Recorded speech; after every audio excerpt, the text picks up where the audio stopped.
Donkey Kong, hi, DK. Donkey Kong is here. This Kong's got style, so let's get do she can shake it off to her hood. She's quick and nimble when she needs to be. She can blow through the air and climb up trees. If you choose her, you're not choose wrong with a skip and a hot cheese. One blue car. DK, Donkey Kong.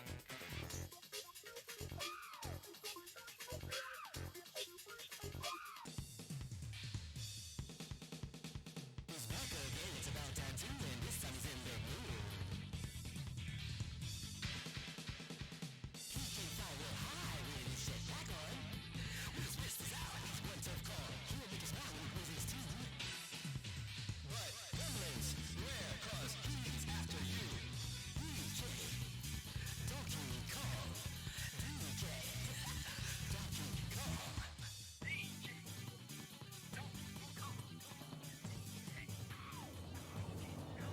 He's the leader of the bunch. You know him well. He's finally back to kick some tail. His coconut gun can fire in spurts. If he shoots ya, it's gonna hurt. He's bigger, faster, and stronger too. He's the first member of the DK crew. DK, Donkey Kong, hi, DK. Donkey Kong is here. This Kong's got style, so let's get do she can shake it off to her hood. She's quick and nimble when she needs to be. She can blow through the air and climb up trees. If you choose her, you're not choose wrong with a skip and a hot cheese. One blue car. DK, Donkey Kong.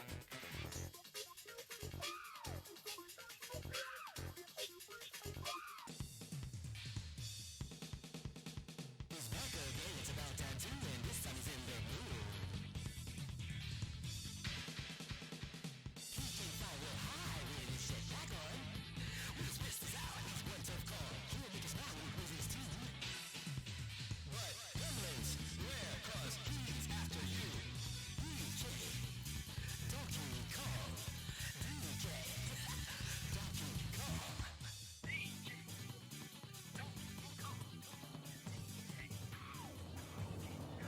He's the leader of the bunch. You know him well. He's finally back to kick some tail. His coconut gun can fire in spurts. If he shoots ya, it's gonna hurt. He's bigger, faster, and stronger too. He's the first member of the DK crew. DK, Donkey Kong, hi, DK. Donkey Kong is here. This Kong's got style, so let's get do she can shake it off to her hood. Step into the ring. She's quick and nimble when she needs to be. She can blow through the air and climb up trees. If you choose her, you're not choose wrong with a skip and a hot cheese. One blue car. DK, Donkey Kong.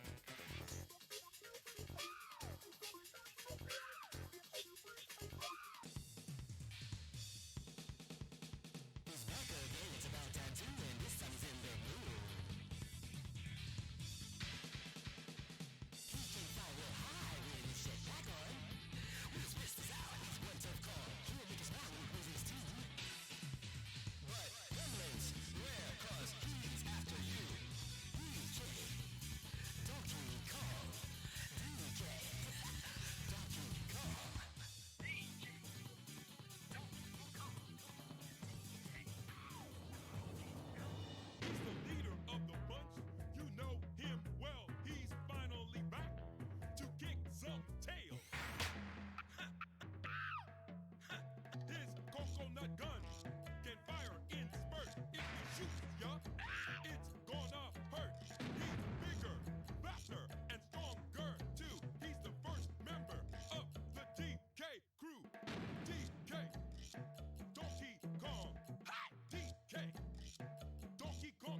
What's up, everybody, and welcome to the Marywood Smash Esports Open, brought to you by Bravest Esports.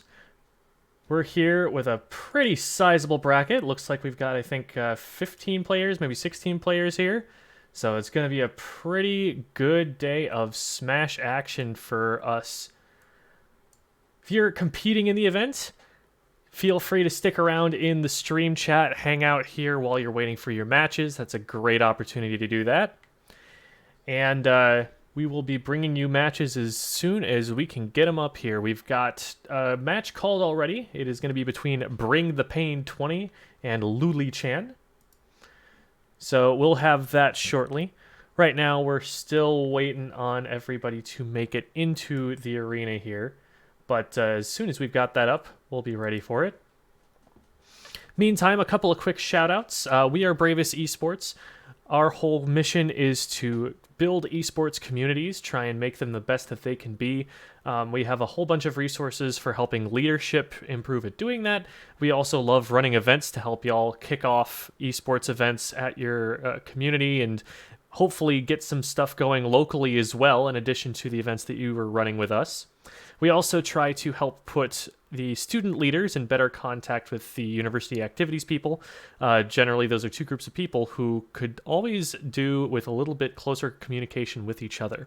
So hopefully you guys can get in touch with the people who, at your own local campus, who are able to help make things happen for you. On top of running events with the local organizations, we also run some of our own events. I'll put a couple of links here in the Twitch chat for you guys to check out. We run an event called Sub-Series, which, here, let me flip over to show you guys what that's all about. Is that the correct thing? I think it was. There it is. All right. So we'll start with the National Championship, since that's the first one on the slideshow. This is a qualifier event for that. If you win this tournament, you will go on to our National Championship Series. That'll be in December, and that'll be between the winners of all of the school events that we have run so far. So anybody from any school who's run an event with us, if they were top in their class there, if you want to put it that way, then they will be eligible to compete, and it'll be a great opportunity to play some players who are closer to your skill level, maybe, who have some different play styles than you have in your local area. But we also have the Sub-Series. If you sub to this channel, then you'll have access to a free tournament that we run at our Bravest Discord. The link for that is also in the Twitch chat here, and you'll be able to access that from there. So we're still waiting on, looks like, Bring the Pain and Luli Chan. We have one player in our arena here, but at the moment we are still waiting on the... Oh, and right as I say that, Luli Chan makes their way in. Perfect. Or is it Louis Chan? There are two I's here, but it looks like it's spelled out with L's.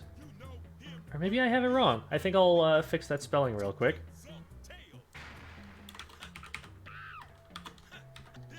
Louis Chan. Maybe I'm just blind. It's always a possibility. There we go. All right. So let's bring it over to their game here.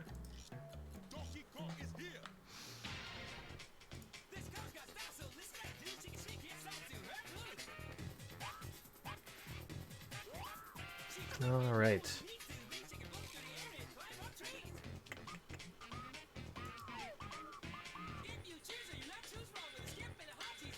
Now, I believe I am joined here by Eyes, as long as... Hello, gamers.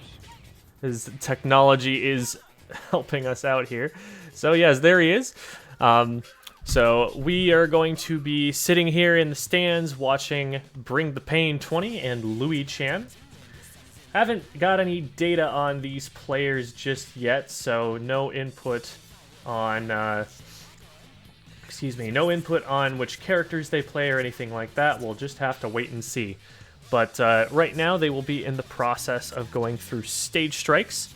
Those of you who might not be familiar with competitive Super Smash Bros., the way that a set works is you have to choose the stage to play on first. And so players will ban the stages that they don't want, pick the stages they do want. We have a procedure for that. If you're unfamiliar and you're in the tournament, please, please, please go and check out match procedure and rules before you get started with all of this. But they'll have a process where they have to choose the stage and they have to choose their characters that will happen before every set. And so we're going to have a little bit of downtime in between each one while they make those selections.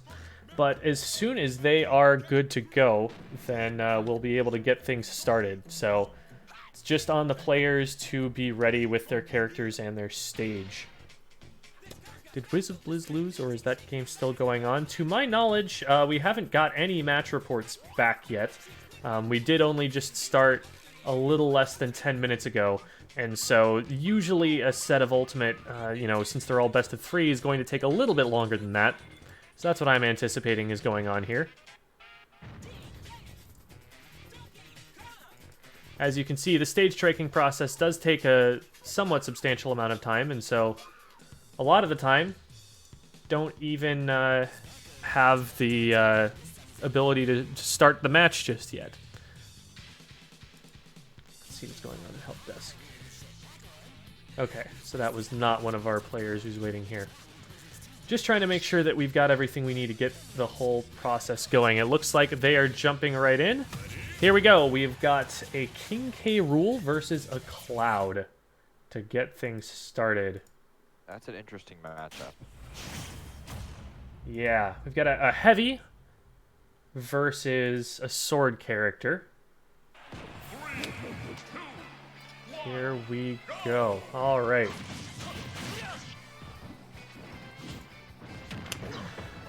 So getting things started, we've got Bring the Pain taking the low ground here.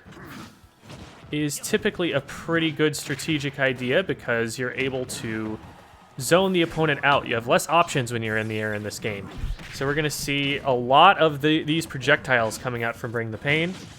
And it'll be on Louis Chan to figure out a way to make their way into the bottom of the stage where they have an advantage. Louis Chan sitting on limit right now. That will supercharge one of their special moves if they're able to get it off, but not able to get it off. Brendan able to get the KO on that and take the lead. It's an early lead, but he's taking good advantage of it for now. Yeah, King's a thick boy. If he lands on you up in that higher 100% range, you might be in trouble. Mm-hmm. And another piece of... Oh my goodness, he just dunks him. All of a sudden, Louis behind by almost 2 stocks. I say almost because of the percent deficit, but we're in 3-stock territory right now. Big damage coming out from that projectile combo. My.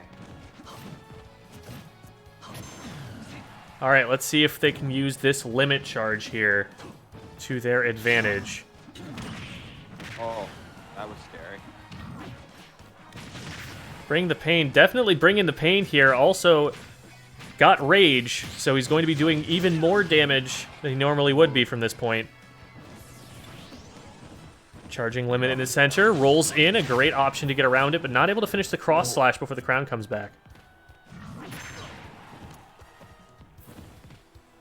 And the dash attack is just going to do it here. Cloud doesn't have time to get a move out to contest it. So a solid 3-stock coming out from Bring the Pain here. At some pretty high percent there, so maybe if the KOs had been coming over a little bit faster, Louis Chan would have had a slightly better opportunity. But that's a commanding start, and we'll see how Louis Chan is able to respond to that. That was an impressive first game. I was impressed. The rest of this tournament is similar to this level. I'm going to enjoy this.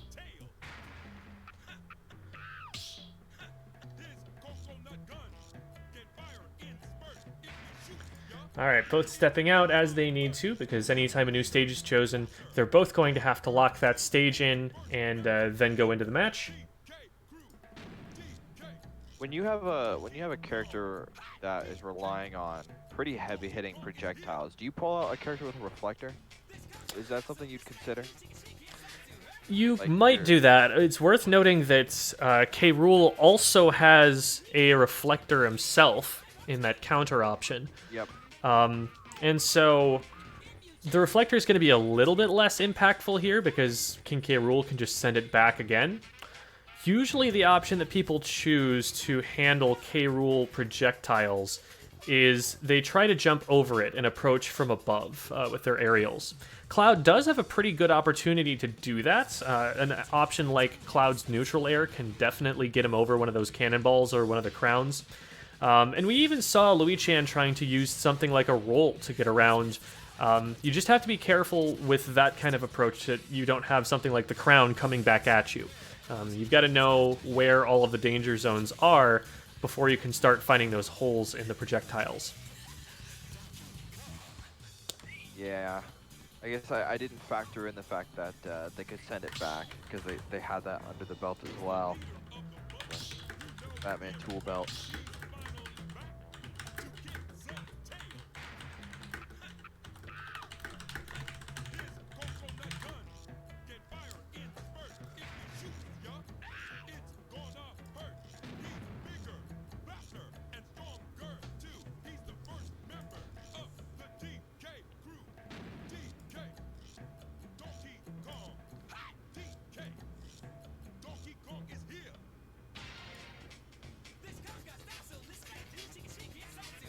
Louis-Chan taking a second here, might be rethinking their character choice.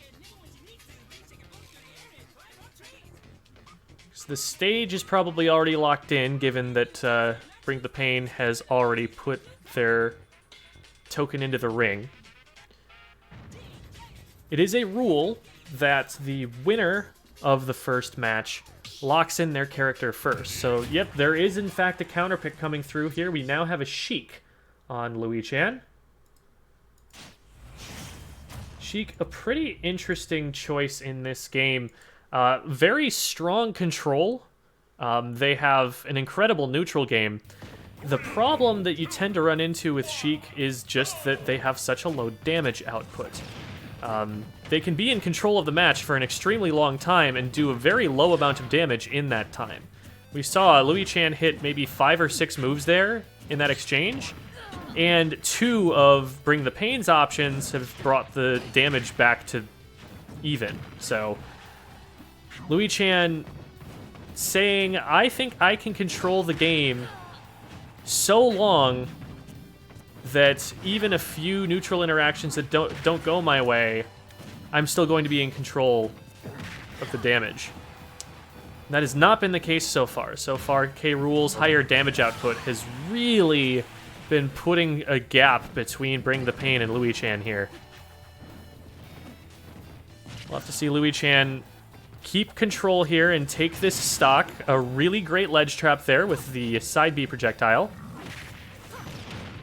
That bomb can put in some work. He's got to find ways around this. I like the use of the forward tilt there. Outspaces Bring the Pain's option. Oh no, the up B. Always going to make a character vulnerable in that position.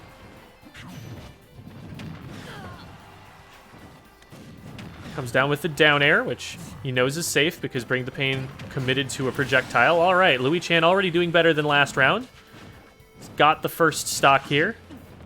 There's a dash attack, trying to keep things going with the projectile, but I question the use of these up Bs from the stage. You have to think maybe this is a mistake, a technical error.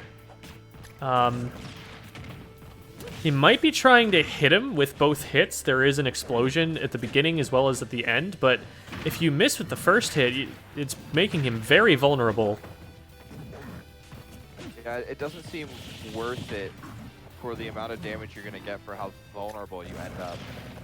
Keep doing it. So we'll see if Louis-Chan adapts here. The side B at close range is going to be punishable, and not respecting the down air that Bring the Pain got before. That puts Bring the Pain up 2-0, meaning that they are the winner of this winner's round 1 set. Bring the Pain looking solid in his first showing here of the day. Definitely one to watch for this tournament. If I recall correctly, Bring the Pain is, this is not their first Bravest event. We've seen them here before. But that will bring up Bring the Pain versus Paradja, I believe. Correct me if I am wrong on that pronunciation, but she will be the next opponent. So, Bring the Pain, feel free to stick around here. We will have your next opponent up on stream for you in just a second.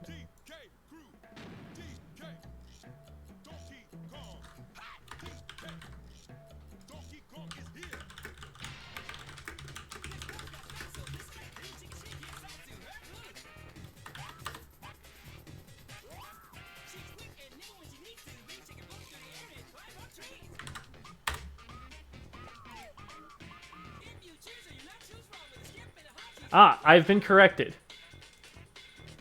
I am wrong about that match. We have... Let's see. Synchrony is going to be correcting me here on that match. So actually, both of you can leave the arena here. We'll need you guys to do that just so that we can get the next round of players in here.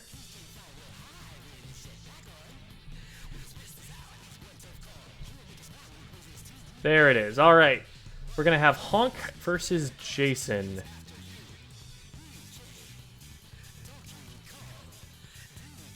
Cool. All right. And that is actually a winner's round 1 match.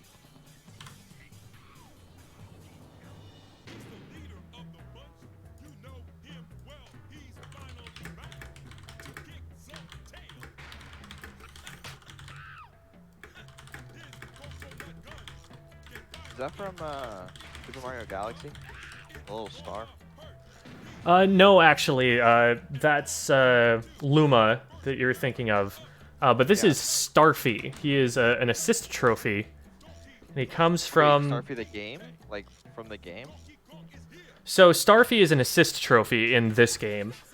He's not a playable character, but the legendary Starfy is the video game series that this is from. So, he's the protagonist of his own game. Isn't that from the Nintendo DS? I haven't actually played it, so let me take a look here. Because when you said that name, I was like, why am I rushed with nostalgia? I've heard this before. Sorry, Louis Chan, but we don't have enough room in the lobby. We want to keep as few people in the lobby as possible so that the tick rate doesn't go any lower. Let's see. So the series began on Game Boy Advance. There were 4 sequels. Let's see, what were the rest of them on? Game Boy Advance. Then looks like that one's also Game Boy Advance. There were a couple on the DS, yes. Okay, I played this before, or played that before. And it looks like the only one with an NA release was on the DS, so you're correct on that then. All right, here we go. Honk and Jason. My brain has not fooled me today. We love that.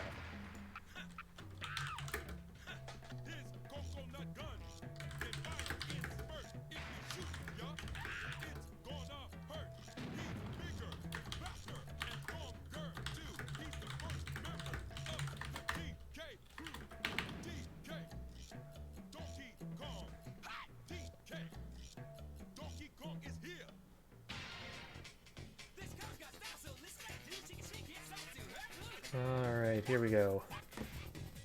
So once again, they're going to be going through the process of stage striking and everything. So Jason and Honk, we have yet to see these players yet. We've run Marywood events here before, but I do not recall these names from there. I remember Bring the Pain. They made it pretty far in the last one. But I don't think we've seen these guys before. So it is anyone's guess who they're going to play, what matchup we're going to see, what stage we're going to be on. We'll need that data to be able to make the call.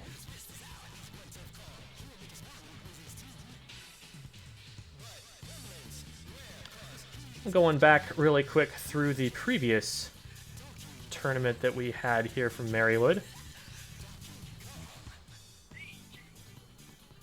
Bring the Pain actually already doing significantly better than in their previous showing here. In their previous showing, they lost their winners round 1, the previous event that we had at Marywood. So showing some improvement by making it on to the next round here. That's awesome. You love to see it.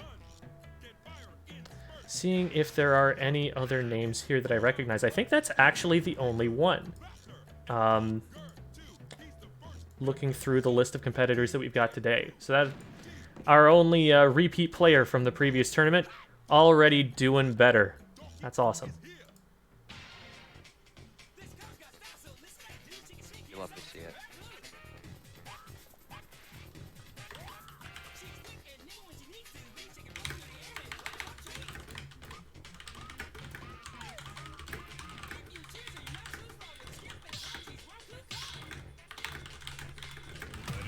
Here we go.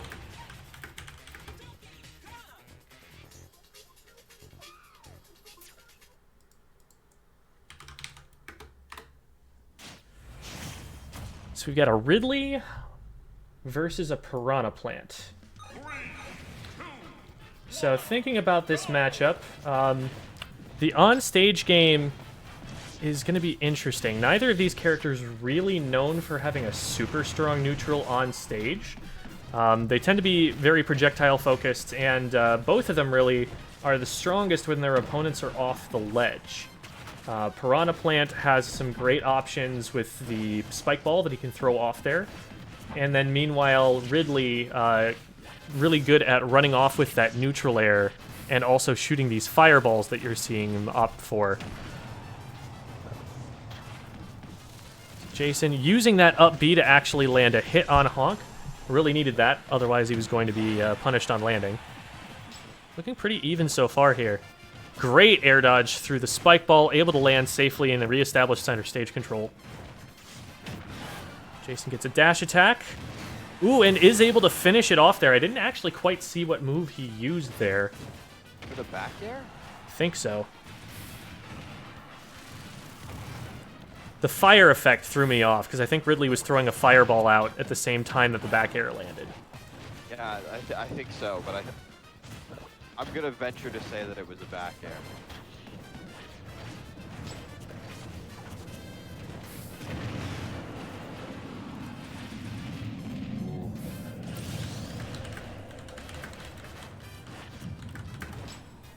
A good leg guard with the projectiles there.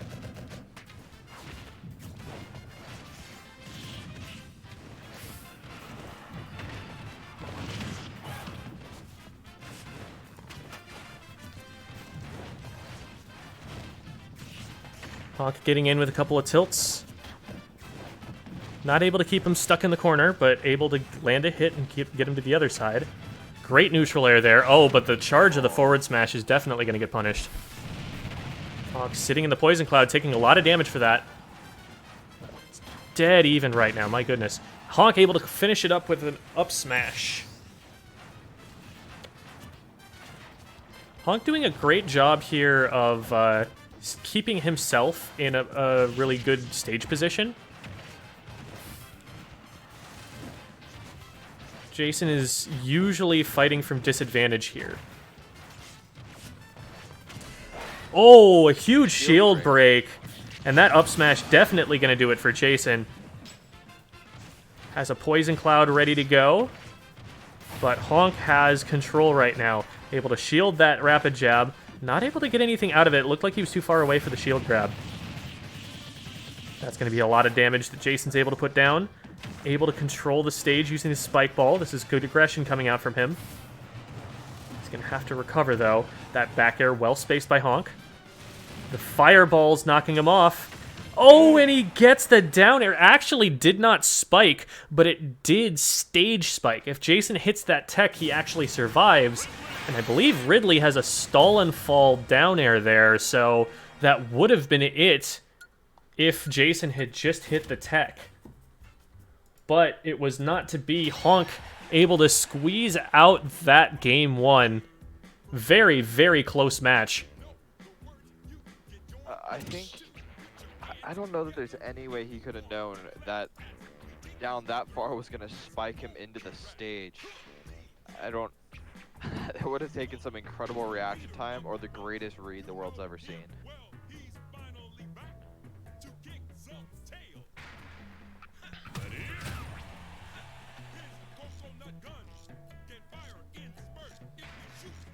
Yeah, that down air was definitely a huge risk for Honk to take. A lot of players can hit that tech against the wall, but ends up working out, so who are we to judge? Honk staying the same character, Jason staying the same character, they're even playing the same stage. Looks like Jason just wanted the run back here. Does give him a lot of control over the stage to be able to use that spike ball from where he is, so I definitely respect going back to this stage. And he knows that the last match was close. If he cleans a few things up, maybe this can be a different story than the last game was. Misses with that special attack, and Honk able to capitalize, putting him off the stage. I'm not sure the spike ball is the option he wants there. He probably wants something that comes out a little bit faster. Yeah, had done well to get the shield parry and then wasn't able to do anything with it. Great spike ball there from Jason, able to cover Honk's landing with that aerial. Loses a little bit of time, though. Honk able to reestablish his footing and get a neutral air out. There's a back air, almost KOs. There's some fireballs that Jason's going to have to deal with. Great stall using the cloud to keep himself up in the air just a little bit more. Doesn't have to blow his up B as early.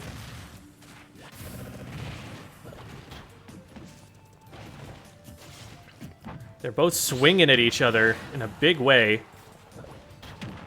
Jason able to find the first one, though. That all came off that shield parry that he was able to actually do some damage off this time. Mm-hmm. Then the hit after that one was what gets him the stock lead. Honk was trying to come in and zone him out with some back airs, but ends up not working out. Jason able to anti-air him with the spike ball and also get some damage down with the poison cloud, and all of a sudden it's looking like almost a full stock lead for Jason. That trade will go Honk's way, but 100%. You have to think Jason's feeling pretty good about this right now. Oh, he went for the impale there. On certain DI, you can just get that 70% damage off of the one move. If you space it correctly there. Would have been a huge swing here. Even as is, Honk doing a great job of pulling the percentage deficit back. Oh yeah, I mean, what was he down by? 106. 100%? Yeah. He's done a good job there. Yeah, so this is not as big of a lead as Jason has had earlier in the set, especially if he gets edgeguarded here. No KO yet for Honk. He's going to have to respect that spike ball. Does get the back air, though. Hit some fireballs. It's a little bit extra damage. Well done. 29%. Mm-hmm. Jason's going to make it back from that situation every time. The up B from the plant is just too big. But Honk is going to be able to tack on extra damage with the fireballs, and if he is able to find that back air, that's going to make it a lot more likely to KO. Jason with a fabulous last stock here, though.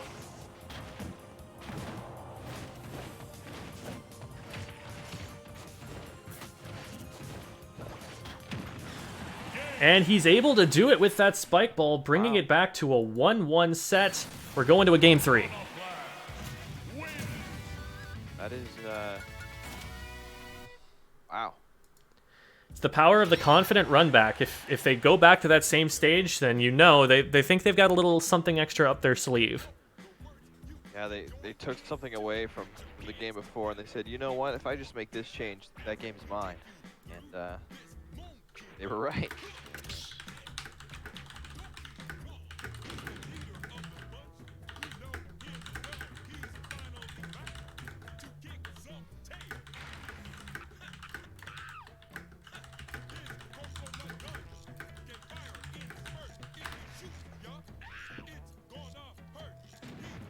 All right, they're back in there. We'll have to see if there was a character switch or anything like that in the meantime. I'd have to think as Honk, that with the matchups going as close as they have been, a stage counter pick might be all it takes to swing this back in my favor. I might not want to switch over to a secondary or anything like that.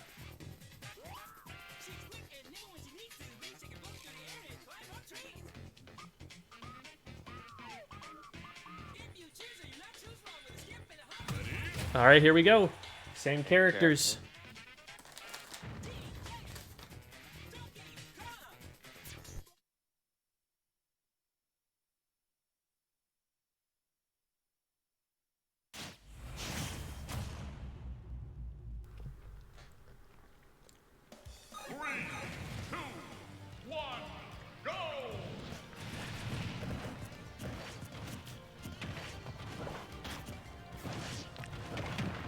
Honk doing some good pressure with the neutral arrows out of shield. Interesting that they chose back to go back to Final Destination. Just playing it out on a stage that they both enjoy, it seems. Definitely not usually considered a very neutral stage. A lot of characters benefit disproportionately from having no platforms for their opponent to escape up to. Can lead to some pretty strong juggle options. Jason covering so much ground on this stage with that spike ball.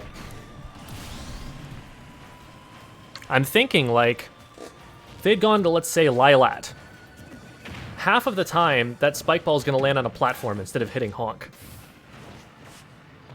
Yeah, it's an interesting play call. Looks like he's trying to win it on the stage that they've been playing on, though. Sometimes it just becomes a gentlemanly honor agreement, you know? They're going to go here because this is the stage that they have decided that they want to win on. Well read. Mm-hmm. He's been going high pretty much every time here. Yeah, that's what I was going to say. He said, you know what? I think you're going to do it again. And jumps forward and hits the stock, but Jason's doing a good job here. I would have liked to see Honk actually air dodge in the other direction instead of going in the same direction that Jason was already moving. I think it would have put more distance between him and Jason on the way down there. Whew. He's got to be careful about that shield. Taking that hit on shield got him a lost stock in the last round. Jason's got to clean it up pretty quickly, though, because Honk does have rage. There we go. 53%, still definitely doable for Jason, but he's got to find his footing here. Honk in a great position right now. That up B not going to get into the ledge, so Honk going to get more damage.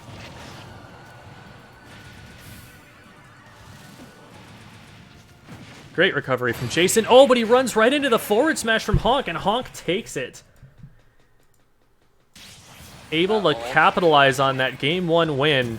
Brings it back in Game 3 and takes the set. A lot of that stemming from that second stop from Ridley or Honk, giving him just that enough lead. They just had to tack on. What did they tack on? Another 60% and was able to take the stock to win the game. So that will do it for that one. Honk advancing into winners round 2 here. So we'll clear our lobby out and reset it for the next round here. Let's see what we've got coming up next. It's going to be Zuz18 and ya boy Bigfoot. Oh, Bigfoot's real? Question mark? Apparently. Right here. They've been searching in the woods. I mean, I'm not convinced yet. They haven't shown up in the lobby yet, you know? So we'll have to see. All I'm saying is, if it's true, they've been looking in the wrong place. He's just been playing Smash this whole time. That's why they couldn't find him. Yeah, just been underground grinding at his locals. You'd think they would at least check the challenge brackets to see if there was evidence there, but who knows? In any case, for those of you just joining us, we are Bravest Esports. Our job is to build esports communities. One of the ways that we like to do that is by holding a national championship esports open. So the winner of this event will advance to that, which will be in December, so check us out for that. You can also find more tournaments like this one at our sub-series. Our next one is October 14th, so check it out there. If you subscribe to this channel, you have a free entry into that event. So that can be a great opportunity to get some experience with people who play with different play styles, different characters than the people in your local scene. It could be a great opportunity to improve. Right now, we're pulling up Zuz18 and ya boy Bigfoot. Well, I'm gonna make a hard read here. I'm gonna say Bigfoot's a Donkey Kong main. What do you think? Bigfoot. Bowser. Interesting. All right, we'll see. More optimism than I could see Donkey Kong more than I could see Bowser. Just strictly off name. All right, we're both wrong. Oh, straight Kirby. Versus a Ness. 3, 2, 1, go! Straight into a dash attack. Diving right at him, huh? Just gonna get these characters swapped around here, make sure I've got it all correct. Kirby just sneaking his way up with the charging hammer. So we opted to go, this is Final Destination effectively, the aesthetics of Battlefield, but it is the same stage. It's a very aggressive start coming out from Bigfoot here. He is using that forward smash, he does have a big foot. Especially compared to the rest of his body, like, think about like Kirby's body mass, and now think about how big his feet are relative to that. That's kind of enormous, right? That's like if your entire leg was a foot. Like, comparable to a human. Like, your entire leg was just a foot. There was no quad, there's nothing. That would be an equivalent measurement. And that massive foot came crashing into the jawline of Ness here.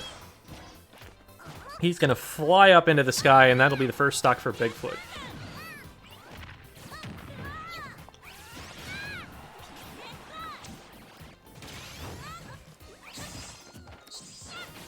See Bigfoot using a pretty heavy reliance on his special moves here. Extremely aggressive, too. Ooh, hits him with the down B. So far, it's just seemed like Bigfoot has had a little bit more of a read on Zuz's movement and has been able to put hitboxes there. Oh, that was a great option there, forcing Zuz to either go up higher into the air or get hit, and that recovery a little bit difficult for some less experienced Ness players to handle. You do have to curve it around to hit yourself, which requires a little bit of aim, requires a little bit of familiarity with the character. And on stages where you can get stuck underneath, that can be a problem. If you hit the up B onto something, it can prevent you from using your recovery move as intended. Big second hit up B there against Kirby. Does a big chunk of damage, but unfortunately Kirby was at too low percent for that to really KO, which is what you're looking for that move to do. Tries to freeze the hammer there. Zuz opting not to shield or roll very often here, I'm noticing. There are some defensive options that don't seem to be in their toolkit, or maybe they're choosing to avoid them for some reason. But I have to imagine that they might be getting some more openings if they were able to use those defensive options in some of these situations. Great job getting that stock with the up smash there. So Zuz going to pull it to last stock situation, and a great combo there, the side B into the double forward air of Ness bread and butter. That was the first time we've seen a PK fire in this entire match. And that was a fabulous recovery there from Zuz, getting exactly the right angle. Oh no! Overcommits to the side B, Bigfoot able to get in over the top of that hitbox. Comes down with a rock. Stubbing Ness's toe a little bit. So that'll be game one, going to ya boy Bigfoot. It's ya boy. Oops, accidentally took a capture. I I would really like to see a little more PK fires coming out. It does seem to have been working when he's been able to land it. Worth noting, though, that Kirby is tending to approach in the air. And as we saw at the end there, if Kirby jumps over that, that can leave Ness vulnerable. 3, 2, 1, go! But I do agree, even if Ness doesn't connect with the PK fire, you know, sometimes forcing your opponent into the air, knowing that they're going to come from that direction, can be a positive thing that you can capitalize on with other moves. Especially with how aggressive this Kirby has been. Throwing up a PK fire might be able to prevent their game plan. That second hit up B, getting away with it, and honestly doing a lot of shield damage with it too.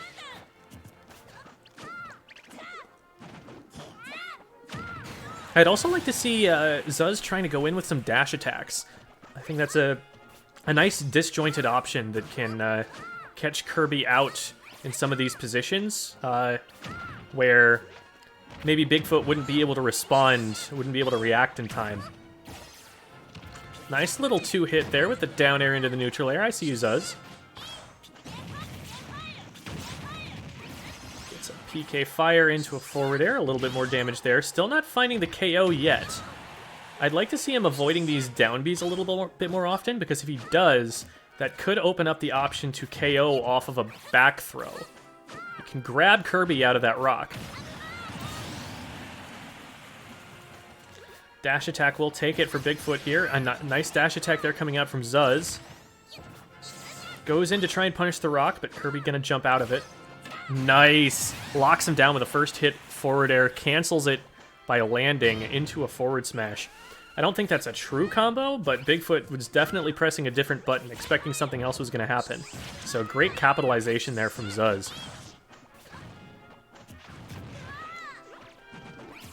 Kirby is just sticking to him like a Mario player would. just in your face the entire time. Yeah, it seems like Bigfoot's taking advantage of a lot of little movement options Kirby has in the air. Little times that he can air steer, the way that he can armor through his options with the down B. Great job air dodging through that, knowing that Bigfoot might get the footstool jump in that situation to spike him. Ooh, just not enough respect paid to the down B there for Zuz, and your boy Bigfoot going to take that one with a clean 2-0.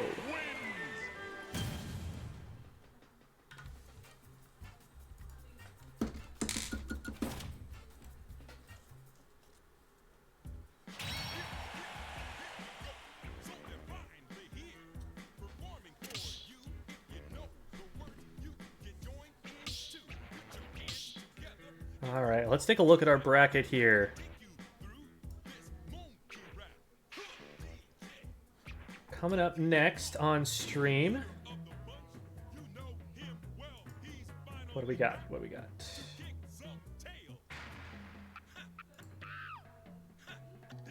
Looks like Synchrony is about to call it. Keep an eye on announcements for those matches in case you haven't been. We're going to have Bring the Pain 20 versus ya boy Bigfoot. So 2 players that we have seen, but this will be a lot further into the bracket. This will be their winners semifinals round. So now that we've seen both of these players, what are you thinking? I'm thinking if you can disrupt with some projectiles Bigfoot's a really aggressive gameplay, I think he's beatable. I think that would be the counter. I think if there was more PK fires from Ness, really messing up the aggressive playstyle. I mean, for all we know, Bigfoot has a counter to that in itself. We just haven't had to see him use it. But my first instinct is if you can get some projectiles and mess up the straight, very linear, aggressive gameplay, I think you can take him. And no better character, I don't think, than King over here. Throw some projectiles at him. Mm-hmm. We have seen Bigfoot navigating around those PK fires pretty effectively against Zuz. The question is whether I think Bring the Pain is going to be a little bit more respectful of the options that Kirby has with those specials coming down from the air.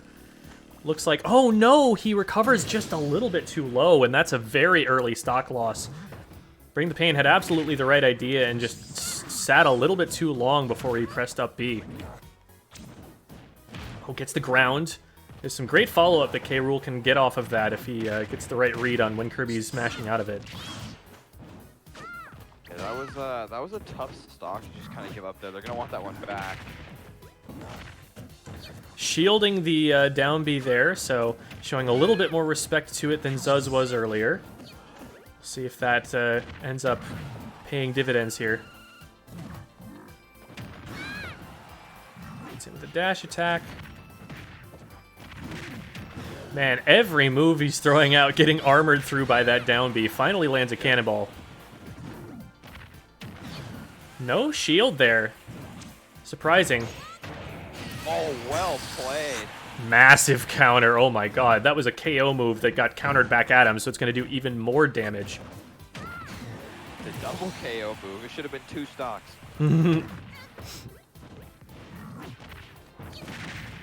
Ooh, the double. Yeah, some great projectile setups there from Bring the Pain here. Landing on stage, I think Bring the Pain expecting him to go for the ledge. Well played there. This could be huge if they can get this stock. Ooh, armor's through, luckily, with that forward tilt, so no damage taken. Doesn't get the grab. Oh! Wow, what a comeback this has been. Mm-hmm. Bring the Pain drawing it basically even now. Yeah, when every move is hitting for 16 from King over here. It's, always within reach.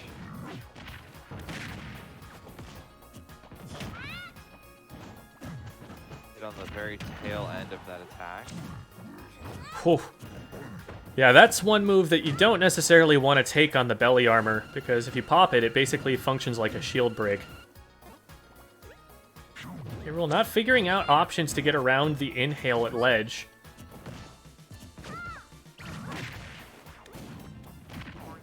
Ooh. I think Bring the Pain probably could have covered an option there by firing the cannonball a second time at the upward angle. Oh, you know what? That would have been a good play.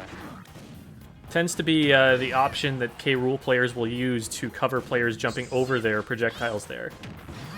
Great dash attack. Another one of those might actually KO at this point. Yeah, this is high percent with the character that hits so hard, like Rool. Oh, hits the projectiles. Very close right now. Anyone's right here. He's still trying to rock him. He's still going in, and that pays for it with his first game.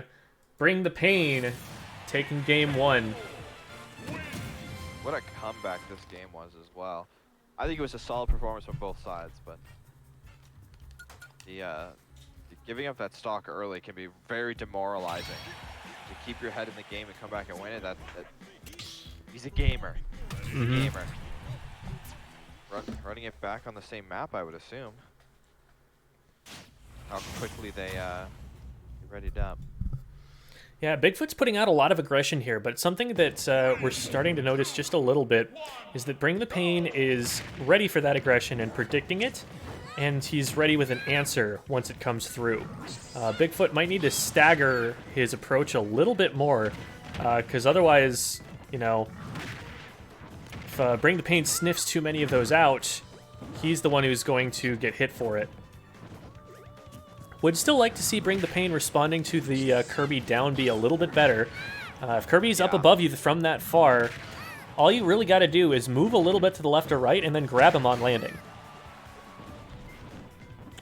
Now, does Kirby's down B do more damage depending on how far they fall?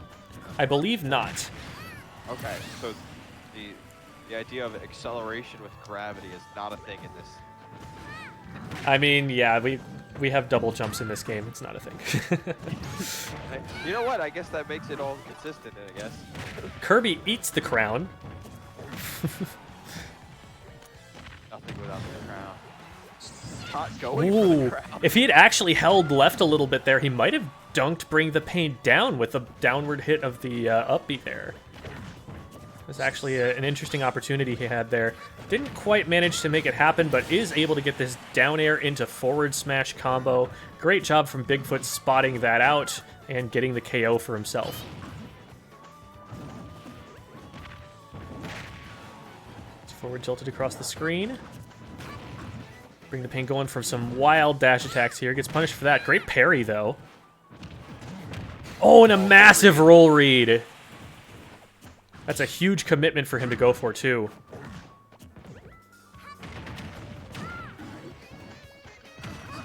Player filled with confidence is what that was. Like in the counter.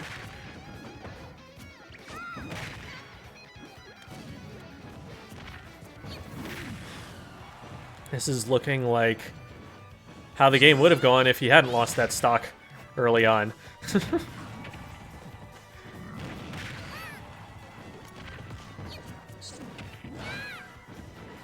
Oh, he's positioning for a back air right now. He went for it, didn't quite land it, but that's a very threatening position for him to stand in. Knows that Kirby's going to land with that up B and is able to go in and punish with a massive combo that will finish it off. Bring the Pain going up 2-0 and winning that set to advance to winners finals. It's awesome to see a player go from going 0-2 in the first event that we ran for you guys to now being in winners finals. Guaranteed third place. Very impressive. It's always great to see players, just changing their games a little bit, evolving, and just getting that much better. It's always fun to see.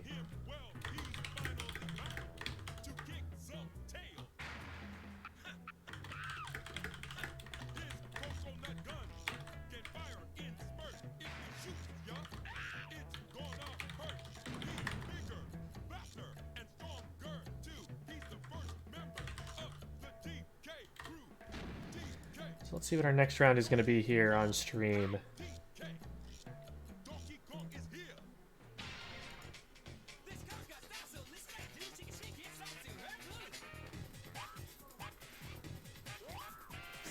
We're about to get word from our organizer here.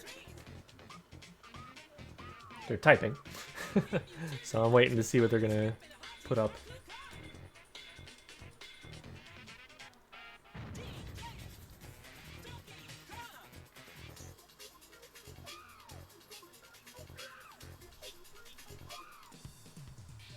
So it's looking like... Oh, here we go.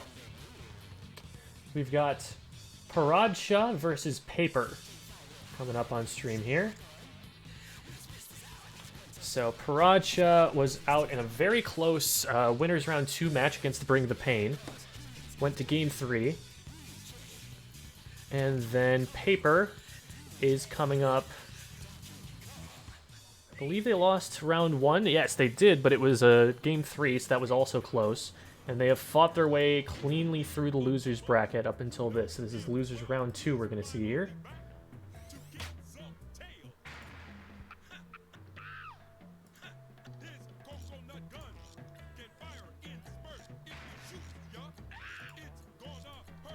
Paradsha and Paper. Please correct me if my pronunciation of that tag is incorrect. Always try and make an effort to say them correctly, but sometimes it can be challenging. Alright, here we go. Alright. I got a question for you and for the chat, okay? Alright.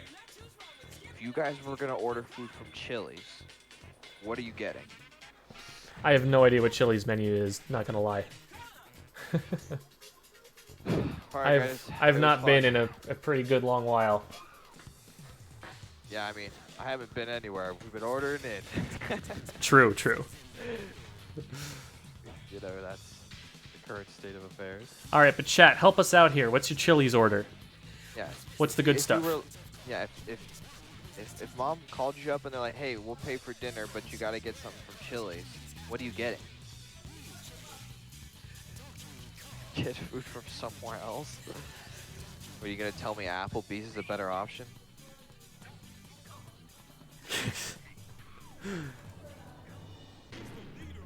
We can fight about it. Princess Peanut coming in with the hard-hitting facts. I mean, opinions. Excuse me. This is why we can't have nice.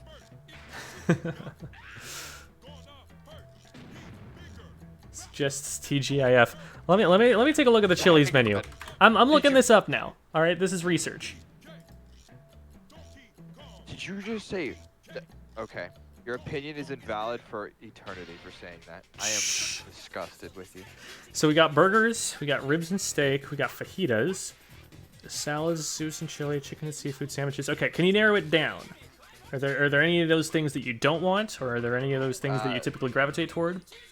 Something more meat-based, so like no pastas, because too many carbs, not filling enough. Gotcha. Okay. Where's your stance on seafood? You thinking like red meat, or would fish be good? I could go for fish, but burgers, red meat are good. Chicken, big fan. Gotcha. Because there is a category dedicated to chicken and seafood, so thought I'd throw that up there. Yeah, let me go take a gander on that. Oh, you're right, chicken and seafood. It's a strange combination to have an entire section of the menu dedicated to. This menu is just these things. We've got like 10 things that match that description. This is a very weird category to have on a menu. Honey chipotle crispers and waffles. Whoa. That's different. That's a wild ride. That is, your taste buds they're going to Disney World. Lots of things.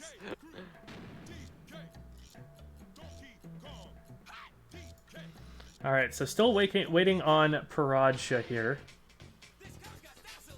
Let's see if we can put the word out.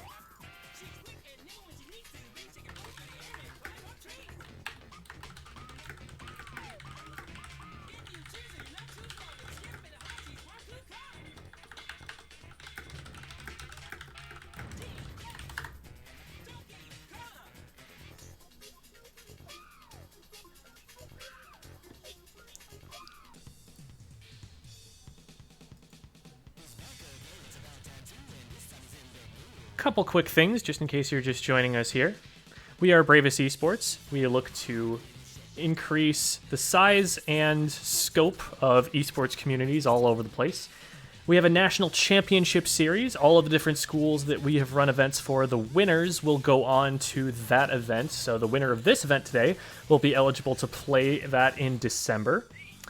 So keep an eye out on that, because the winner from your school, you'll be able to cheer for him on that day, and that's always a lot of fun.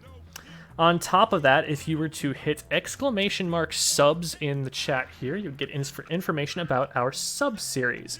Our next event, as you can see on screen now, is going to be on October 14th. If you're subscribed to the channel, which you can do for free using Twitch Prime if you've got that, you can jump in there and compete against all sorts of different people from all sorts of different schools all over the place. And that's a pretty good time every time. So check those two events that are upcoming out. And also, just, poke around in the Discord. See if you can make yourselves some friends. You got a whole bunch of other Smash players here, people who share a common interest. If you're newer to the school or something, you're still looking for some people to hang out with, hit some of them up. Maybe get some friendlies in. Maybe get some practice partners. There's definitely some talent at this school.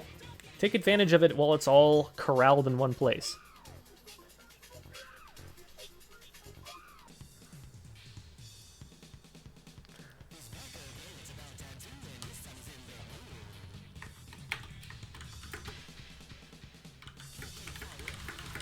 have decided on the Southern Smokehouse Burger. Gotcha. All right, I'm looking this up. See, we'll all judge his tastes together, guys. Southern Smokehouse Burger. Here we go. So bacon, cheddar, pickles, awesome blossom petals. So like flower petals? Like you know, like at those like bloomin' onions, I think they call it at the steakhouse or roadhouse. Okay. Yeah, it has those. Lettuce, tomato, garlic aioli, served with a side of barbecue sauce. Okay, okay. No tomato though, because gross.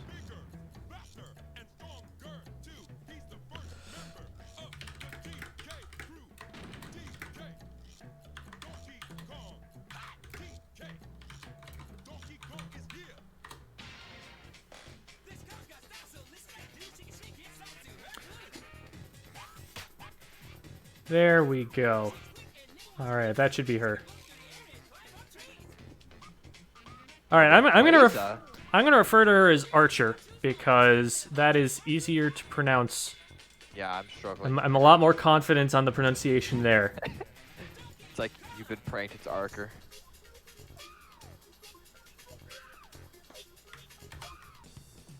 All your years of schooling just wrong. It was never pronounced Archer.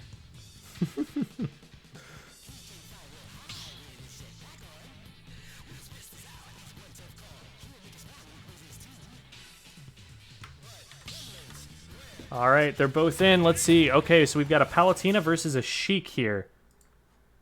Interesting. Let's see where this goes. 3, 2, 1, go!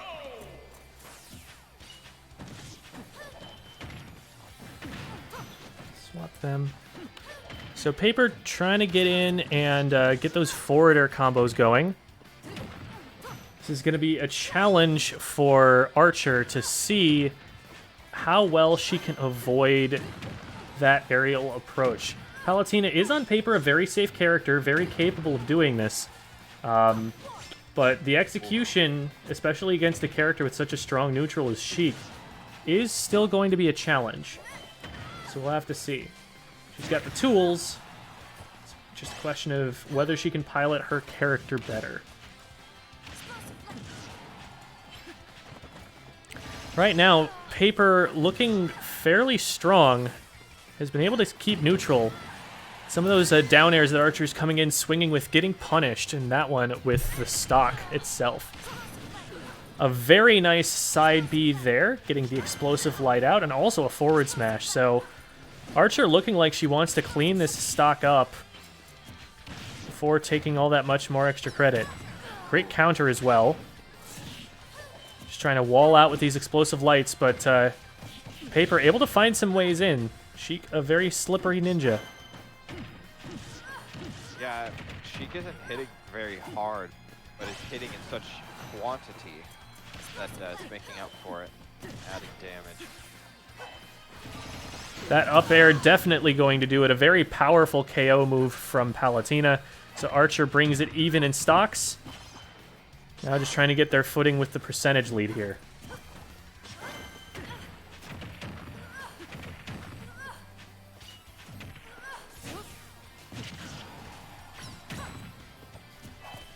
Counter again.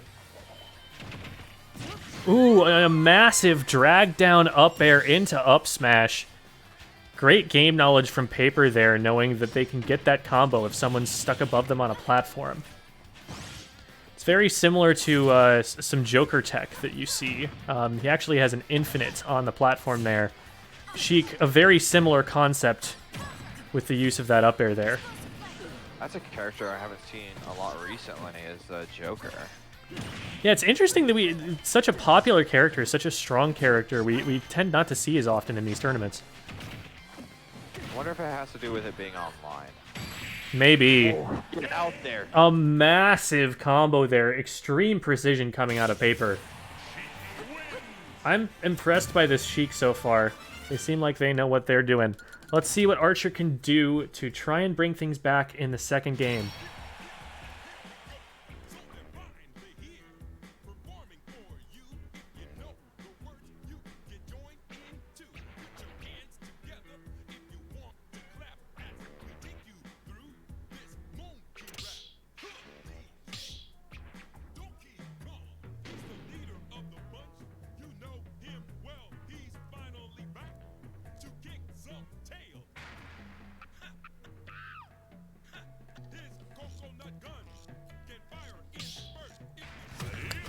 Archer with the quick swap to Ganondorf. Looking to hit Sheik harder and just KO Sheik before she can do anything about it. We'll see how this goes. Straight back to Pokemon Stadium.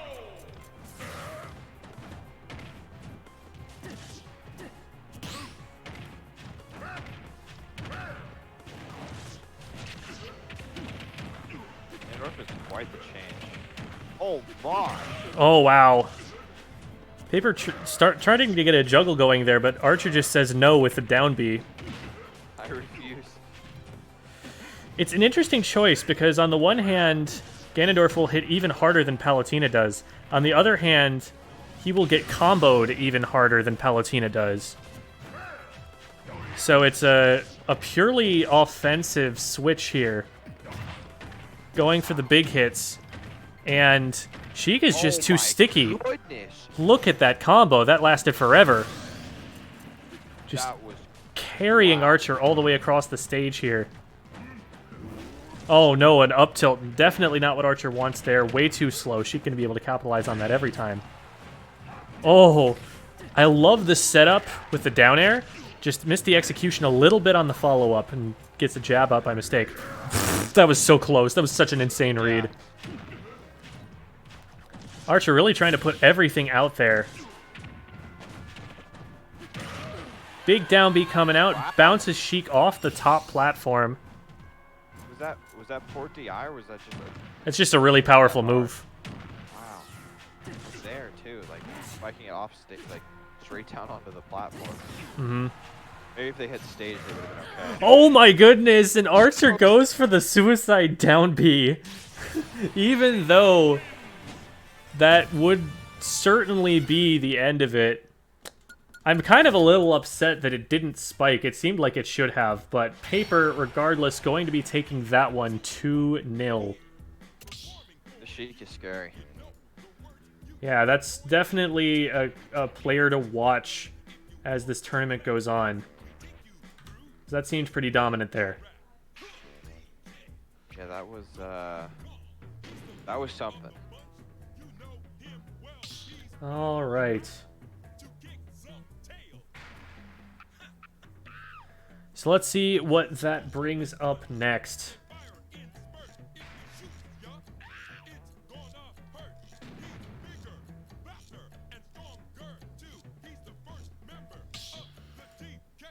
Looks like we might actually get a little bit of a break here. Just to keep the bracket moving, we've called the next match. And so that'll be Honk versus Twee Micro B. I'm assuming it's Twee. Winner of that will be up, I believe, against Caliber Tech in winners semifinals. So we'll certainly be streaming the winners semifinals match. We'll see if there's another match that we can get in the meantime. But it looks like the matches have started at roughly the same time here so far, so.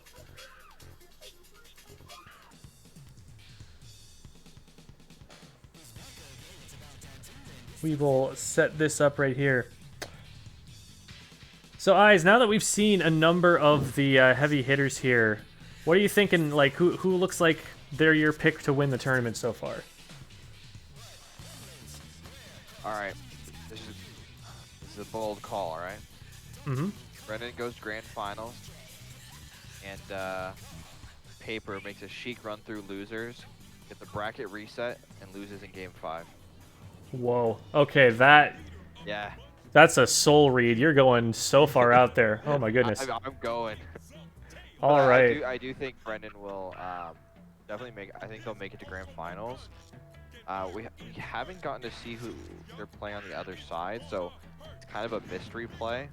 We haven't gotten to see them yet. Mm-hmm. But Brendan is currently my favorite to win this one. Gotcha.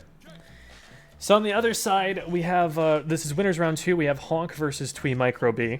We've seen Honk before. Honk played a very close set against Jason. I think that that would be an interesting one to see against Bring the Pain, but if I had to pick, I might guess Bring the Pain on that one. We'll have to see, though. The one mystery in my mind is Caliber Tech. Caliber Tech sitting on the other side in winners semis currently. Caliber Tech lost one game to Paper, but did actually beat Paper in winners round 1. And so we'll have to see how that goes. Clearly, Paper has shown that they can take a game, and we saw there that they are very technically skilled. So that match could go either way. But I'm thinking, based on what we've seen, I like Caliber Tech getting into Grands, and then it'll be... I could definitely see Paper making the bracket run all the way through losers. Your boy Bigfoot is up in a pretty good spot. Bring the Pain is in a pretty good spot. And then there are a lot of players that we just haven't had a chance to see yet that could also make some pretty good runs here. Yeah, I think it'll be interesting to see. Because I don't think we haven't seen Honk or Micro B. So for all we know, they're just absolutely insane. We just haven't seen them yet. We have seen Honk, actually. That was the Ridley player. That was the Ridley. That's right, that's right. But Twee Micro B, they took a 2-0 win over Love Doves, and that's all we know about them so far. Yep. We don't know anything about Love Doves, so doesn't help us much. Alrighty. So let's see, we've got a couple score reports coming in here.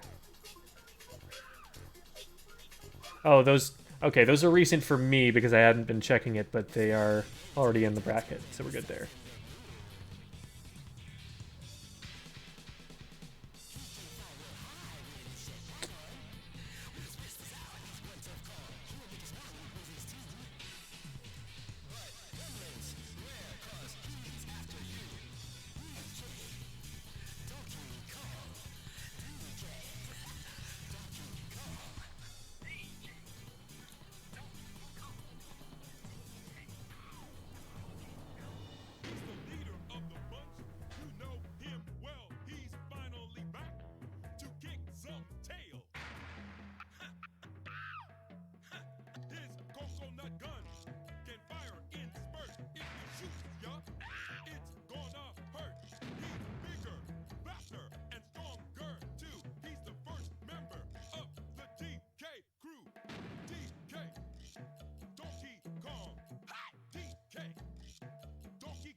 All right, so it looks like we do have a match coming up next.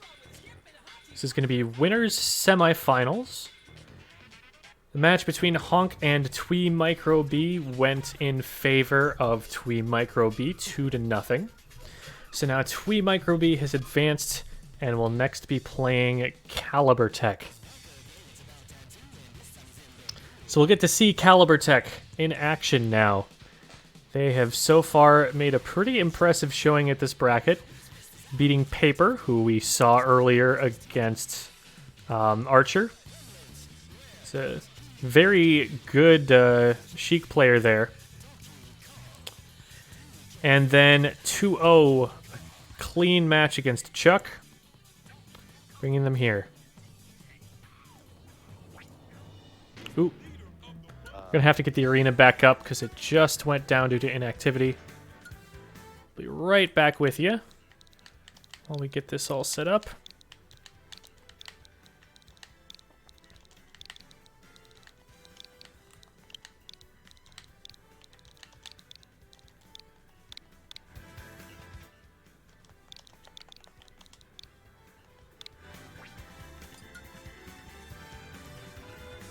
Step into the ring.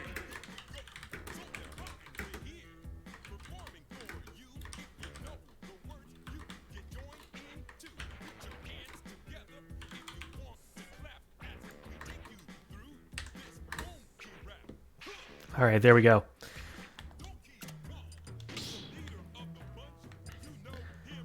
So now that we've got that new ID and new password, we should be able to get our players in here, as well as eyes. I'm coming.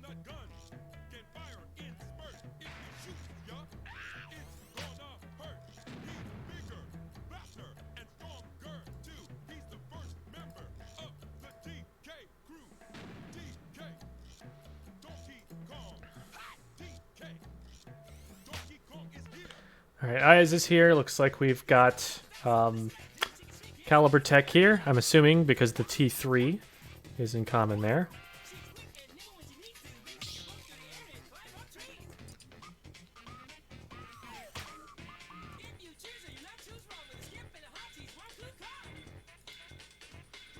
And there it is. Micro B, aka Scuba, apparently.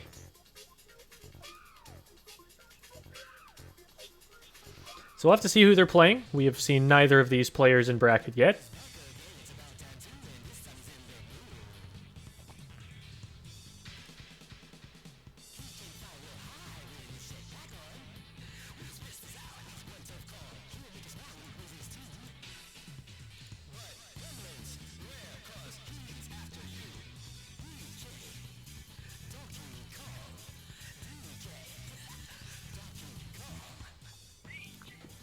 Going through their stage strikes at the moment.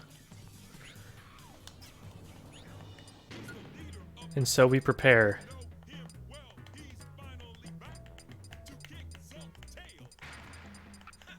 Okay, none of these are as funny as I thought. How about over here?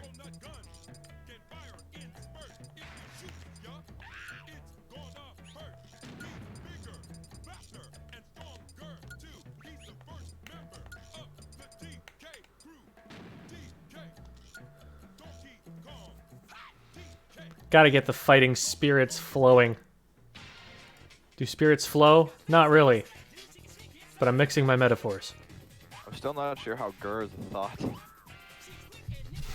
This is true. Of all of the things that you can probably say in this entire message system, I think Gur is the one that definitely is more likely to be uttered out loud than anything else.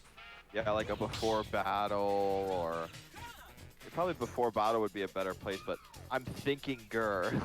Like who thinks growl at someone? Go easy on me.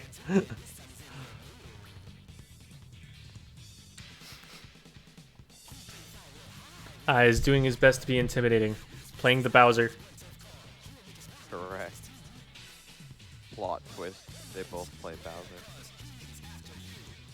That'd be wild.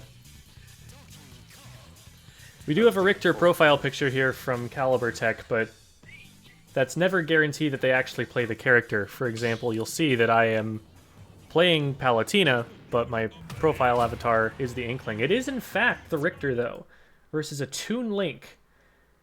Two very projectile-heavy characters. Should be an interesting one to see. Toon Link is not a character I see very often. Uh-oh. Oh, boy. Ooh.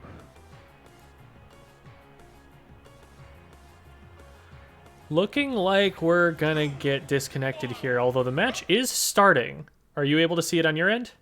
I have been... Oh, no contest. Wow. Okay. Wow. All right. That's concerning. Oh, we lost Caliber Tech entirely. Okay. Let's peep the Discord and see if anything's going on in there. He said coming back. Oh, I think he left because that was the wrong stage. Gotcha. Okay. It looked like a connection issue, but they just left or something. Yeah. Okay. So what happened was it appears that Scuba, aka Twee Micro B, did not choose the correct stage in the bottom right, and so in order to reset and not have to play the whole match out, Caliber Tech left. So now Twee Micro B should be setting that stage to the correct one that they agreed on, and then the two of them will jump right back in. I think in future it will probably be faster to just SD 3 times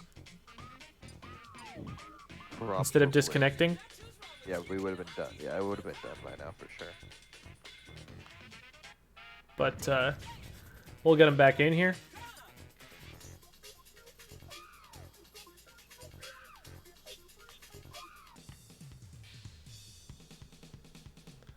Wi-Fi just dipped in my room in specific, trying to get back. Okay.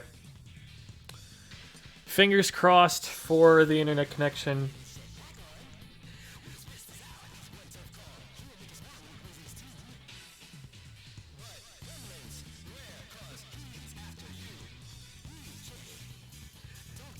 Alright, looks like they are in fact going to Smashville instead.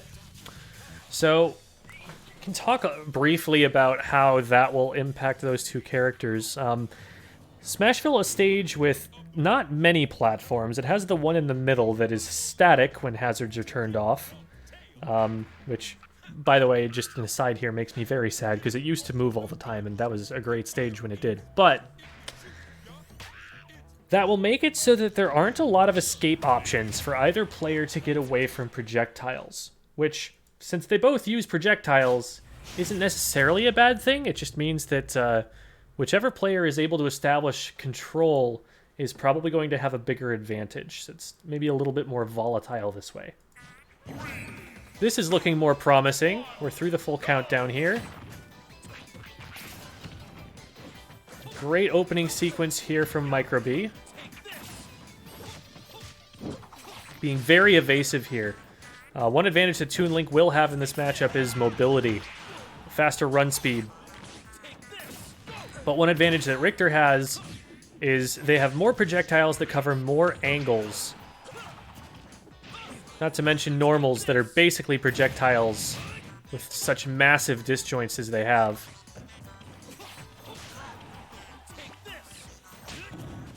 Looking very close so far. A great up B to get Micro B out of that situation. A great air dodge as well. Oh my goodness, that was so close to hitting. A lot of the time, Richter able to combo that Holy Water into the forward smash there.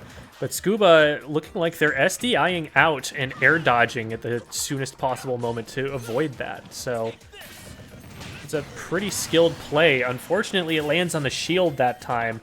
Not able to take that aerial approach out.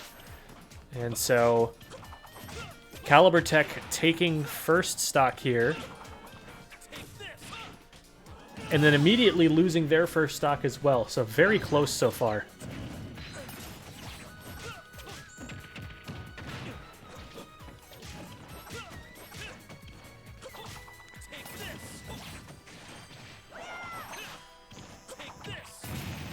Another thing that Richter has that doesn't go in his favor is the weaker recovery. As I say that, unfortunately, Micro B, maybe forgetting that they didn't have a jump or something, but dropping way too low below the stage before activating that up B to get back.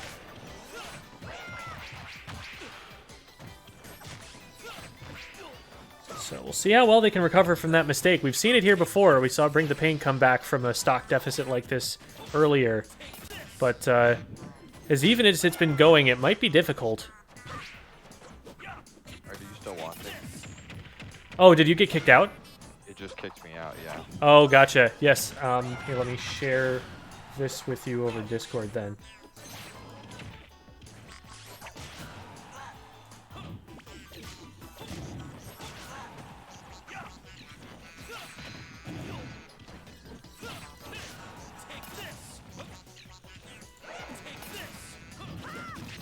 There.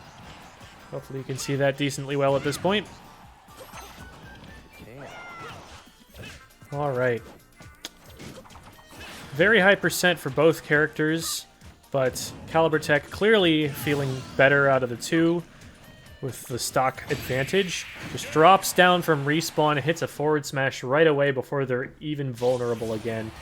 And that will do it.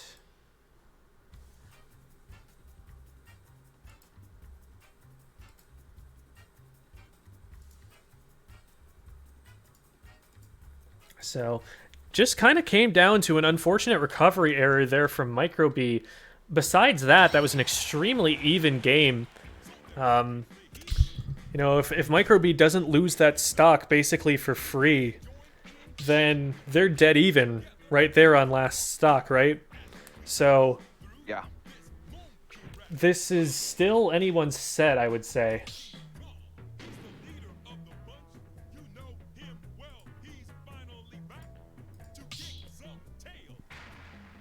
Ah, so we can actually see their bands here. Caliber Tech bands Kalos and Final Destination. So,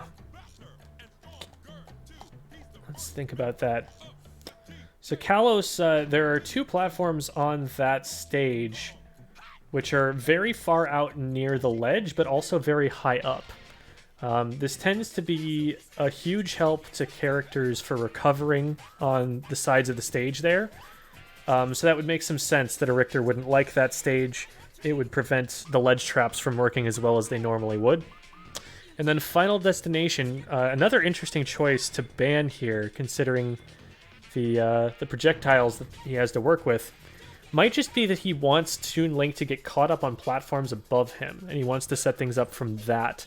Because normally on a stage where, you know, you don't have any platforms to work with, that benefits the character who has projectiles because there's nowhere to run away from them. But here, it seems with the mobility advantage that Toon Link has, he's opting to take that option away and try his luck on platform stages.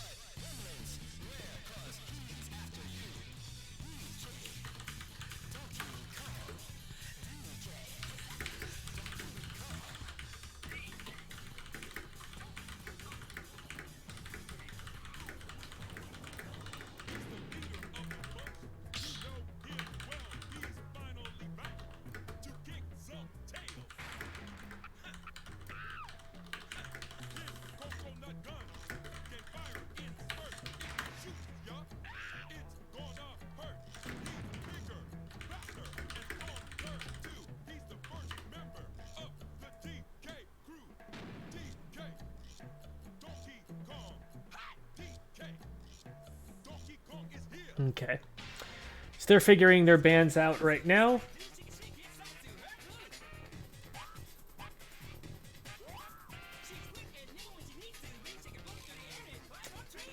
I'll drop the stream for the time being, the Discord stream that Eyes is using.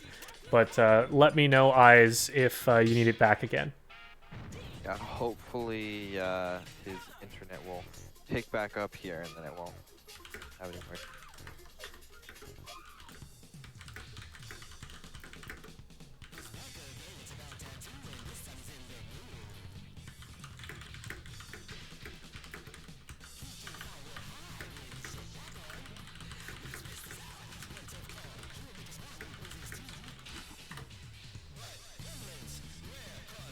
Alright, we're going to Yoshi's Island, it looks like.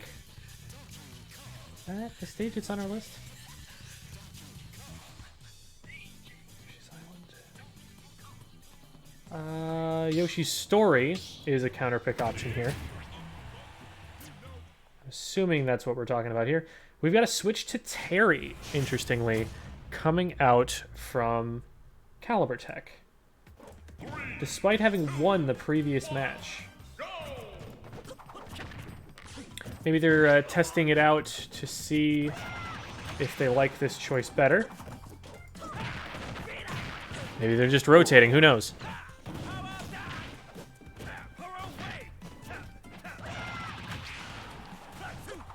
Looking fairly even so far.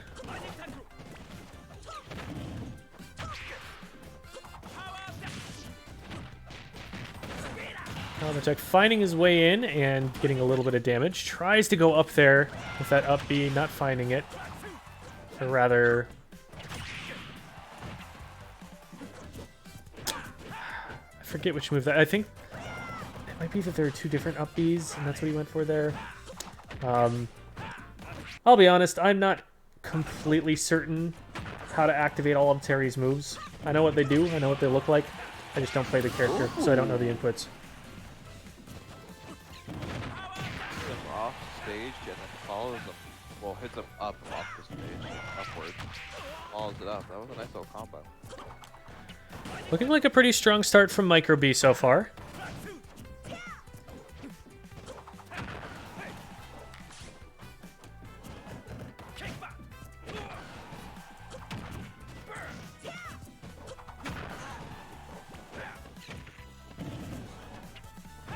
Yeah, Young Link living really long there, 170 something. Not necessarily what you expect from the character, but the stage definitely helping out. This is one of the larger stages on the illegal stage list, and so the survivability advantage is going to be better there.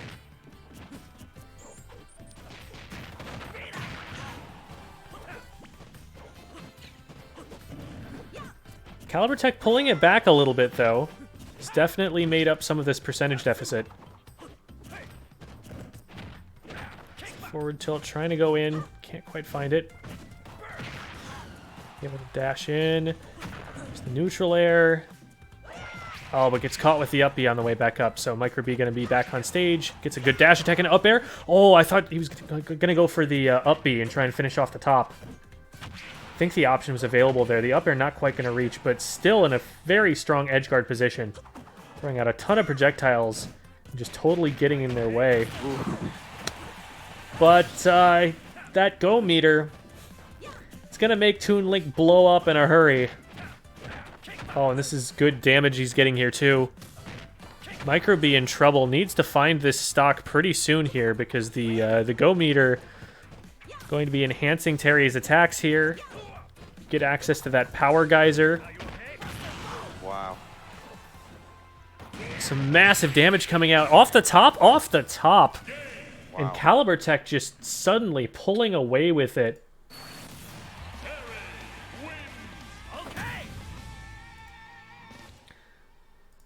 So that will do it. That is winners semifinals done. With Caliber Tech looking pretty close at first, but pulling ahead to a sudden lead. And that will bring us to winners finals between Caliber Tech and Bring the Pain 20.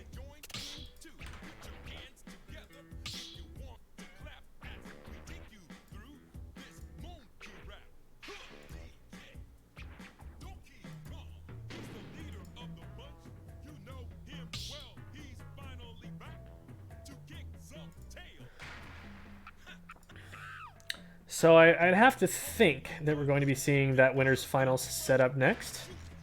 But we'll wait for the official word from RTO first.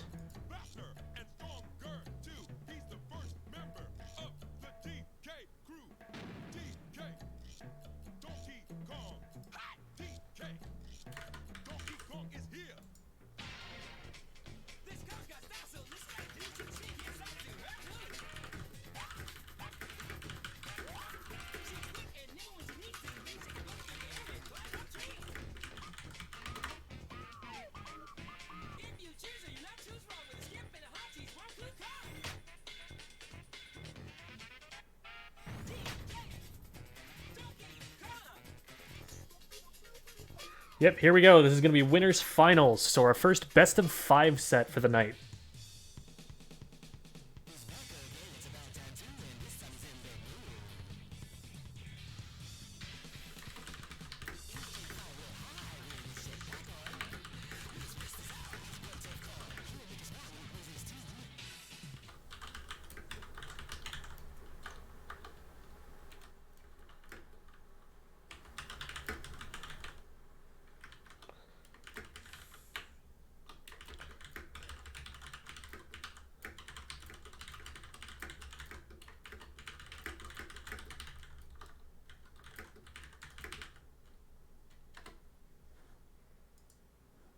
Hello, what?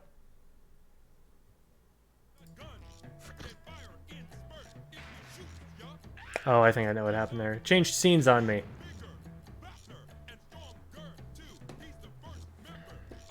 Silly of it.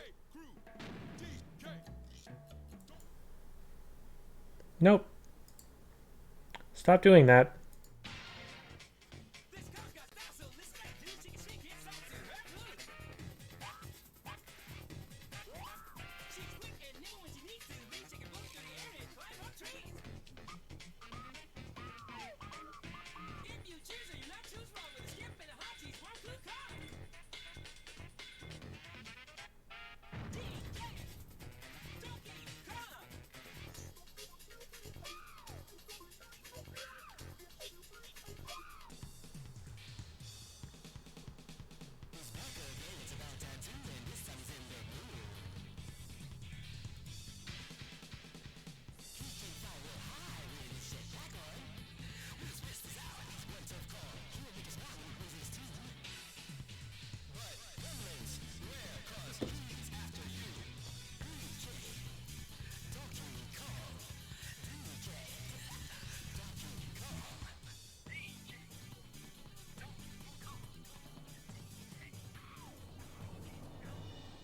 Leader of the bunch, you know him well. He's finally back to kick some tail.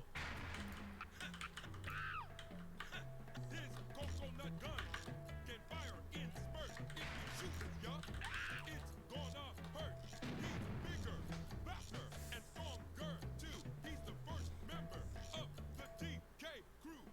DK. Okay, let's see here. I think they are doing... Donkey Kong is here. They're probably either DMing each other or they're going to start doing stage strikes in the chat here. Getting pretty close. She's quick and nimble when she needs to. Bring chicken bones through the air and climb up trees. If you choose her, you're not too wrong with a skip and a hop. She's one cool car.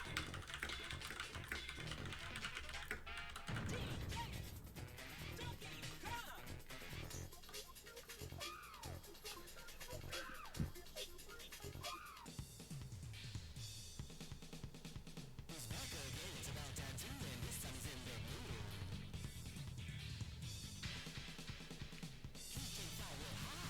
We've seen Caliber Tech playing both the Richter and the Terry.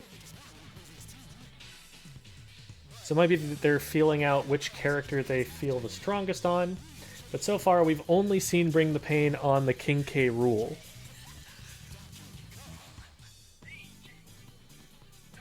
So the thought would be that they would be sticking with that. Leader of the bunch, you know him well. He's finally back to kick some tail. His coconut gun can fire in spurts. If you shoot, ya, it's gonna hurt. Alright, here we go. Richter and King K rule, like we thought. Different color of Richter this time, interestingly enough. 3, 2, 1, go! Alright, here we are. Battlefield is the stage. This is a really strong stage for Richter. He has the ability to up smash and hit the top platform with it. Wow. And the platforms also prevent opponents from jumping over his projectiles because it puts them in the range of the chain. Goodness. Yeah, I think this stage is really working in Caliber Tech's favor right now. The ledge guard was just impeccable. Yep, this Oh my is goodness. bread and butter Richter stuff, and Bring the Pain is going to need to find answers to it in a hurry The hit. to make their way back into this.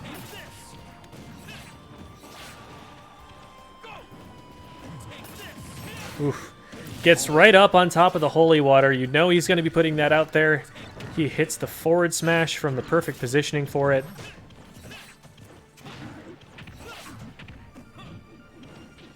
Wow. That was dominant. We'll see what Bring the Pain can do to answer it.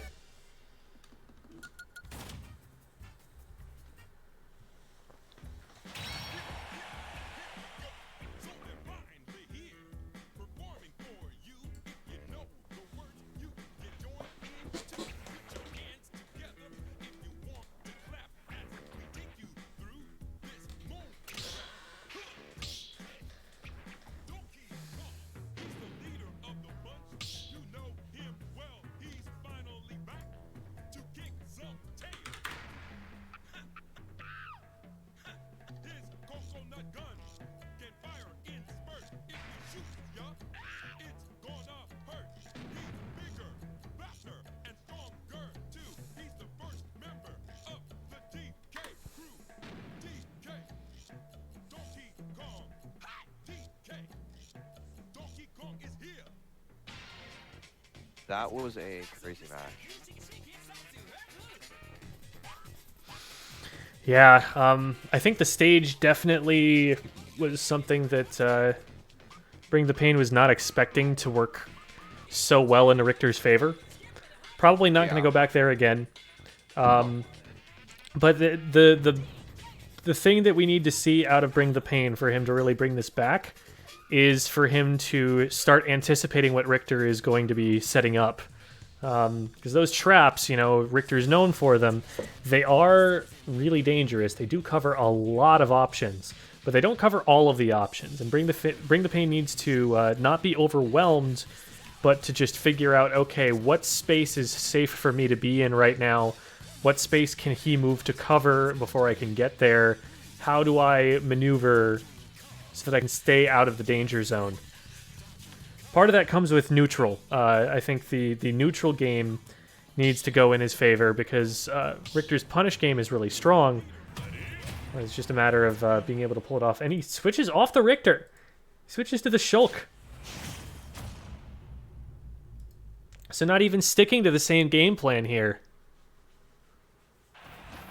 I've seen this in both of the sets so far. Starts with the Richter and then looks like maybe the Richter is the main, and then he's testing out some other secondaries, maybe trying to get some practice on them so that if he needs them later in bracket, he's got them all warmed up. That'd be my thought here. Shulk, a very strong character in this game. The augments that he gets from the Monado arts are a very significant buff, whatever it is that he ends up getting. And on top of that, huge disjointed hitboxes on some of those moves. He's able to get through on that counter and oof, gets the tilt with the smash augment, and that is going to do a ton of damage there. But Bring the Pain able to answer right back with a berry into down smash, and that is already much more than he succeeded in doing on the last round. So this is looking like a stronger matchup here for Bring the Pain. See if he can get off this ledge here. Now the jump augment is really going to make Shulk difficult to track down. Going to give him some offensive options that he wouldn't normally have. Ooh, he's got the smash augment right now. That's going to do some big knockback, but not going to KO from that move just yet. Trying to hold ledge with these big disjointed aerials. I'd actually kind of like to see Bring the Pain trying to counter those, considering that they have been pretty reliable, that they're going to come out. Cycling through the Monado arts. Ends up on Buster, tries to just up smash him straight through the shield. And that trade does not go in Caliber Tech's favor. Bring the Pain all of a sudden on top in this game too, after getting brutally 3-stocked in the last game. Got the Speedman auto art. He's going to be able to run and throw out aerials with very little warning with that. Tries to throw out the counter there, nothing doing, and actually misses his recovery, so Bring the Pain able to get one back on the scoreboard. Now this is a best of 5, so plenty of time for either player to figure things out and start coming back.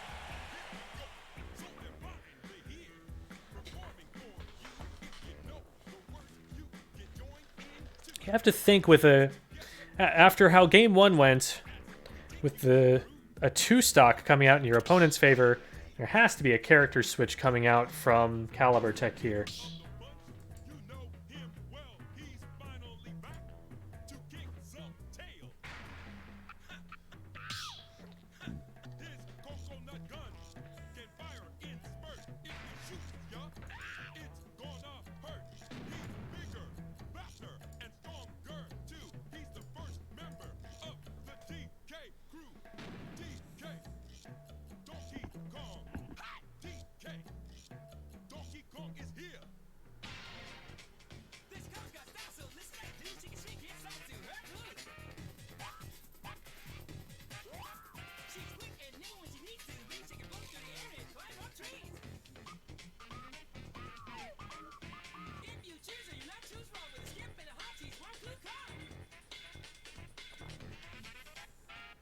Are we privy to their conversation here?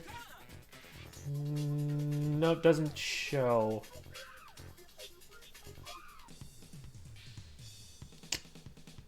So they must be doing this in DMs. So we can't really speculate about what they're thinking here. But let's see what Caliber Tech has opted to go here. This being not only a chance to switch the character up, but also their stage counter pick.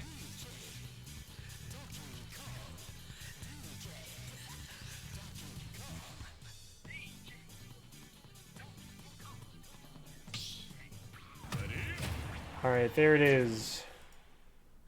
The Terry is back. We saw it in Game 2 against Micro B.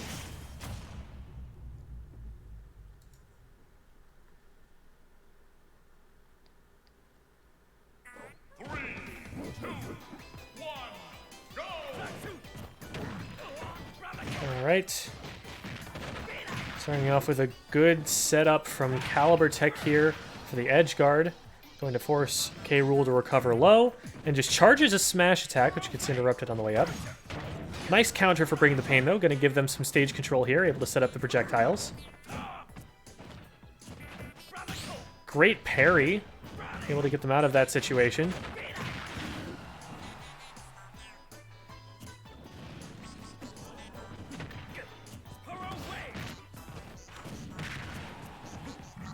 Projectile setup's going to get Bring the Pain back to center stage. Gets them the setup here. Gotta watch out for that go meter, though. This might actually do it. Oh, great roll. Not able to get away from the second one, though. And Caliber Tech taking the early lead. With a good bit of damage on top of it as well. Now, K. Rool is a very heavy character, so going to be able to shrug off some of this, but this is definitely a lead at this point. Whew, close one. You see the shield come out right afterward like he was expecting it to hit him, but Bring the Pain was just out of range and is able to collect himself and punish just in time. Great job using the belly armor there. The forward tilt seems to have this pullback animation, which makes the part of the hurt box on K. Rool that you can actually make contact with retreat back behind him, so he's presenting his belly and nothing else. So it's a great option for armoring through. Oh no, no uppy! He just didn't press it. Oh, I love the double hit into forward smash combo. He saw it coming, he was expecting it, just did not account for the platform above his head. That looked like a pretty stock standard option from Bring the Pain that he didn't realize wasn't going to work in just that position. Some big damage getting tacked on by Caliber Tech here. And that'll do it.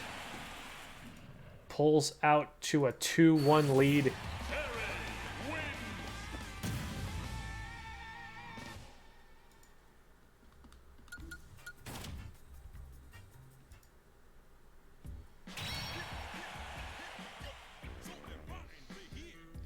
We've received word that I's food has arrived, so we will be hearing a report shortly on that smokehouse burger. I'll make sure of it, don't worry.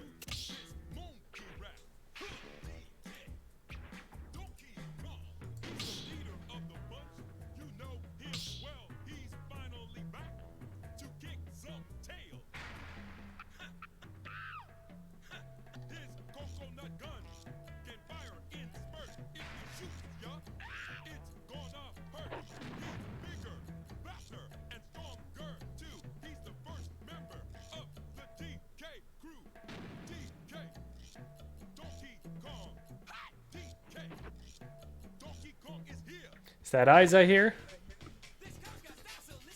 It is. Back with your smokehouse burger? Yes, sir. And but they forgot the barbecue sauce, but I had some in the fridge, so it's okay. All right, there we go. There we go. Able to compensate. Good adaptation. Yeah. And they forgot the straws to the drinks. Well, maybe TGIF wouldn't have, but we'll see how good the food is. They wouldn't have. They just wouldn't have given me any food. They would have just taken them and be like, "You're free to go. You've been held hostage." A little bit of beef with Princess Peanut we're starting here, but go off.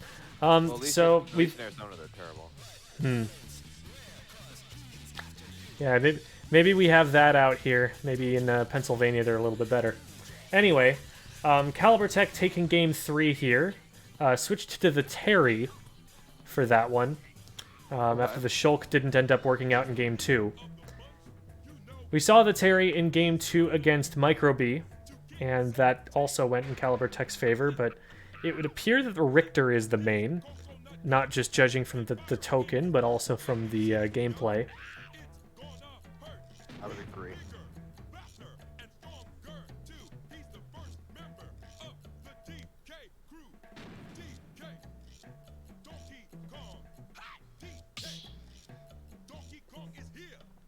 Bring the pain back in the ring. And there's Caliber Tech sticking to the Terry for game 4.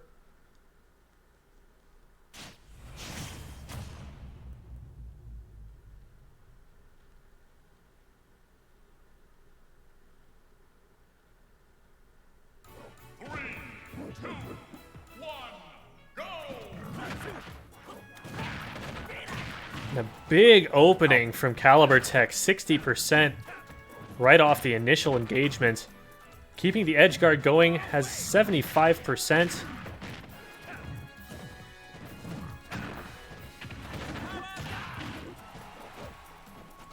Commanding lead already. Just charging a smash attack, and that's not going to work out for the maybe third time. Gets get up attacked out of that.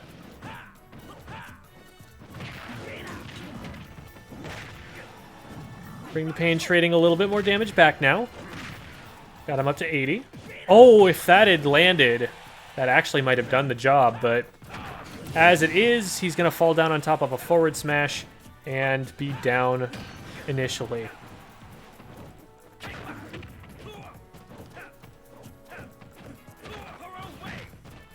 Oof. Just getting locked up a little bit right now. Terry forced to recover. He's able to reestablish some center stage control, but isn't able to get the projectiles going and just gets opened up again.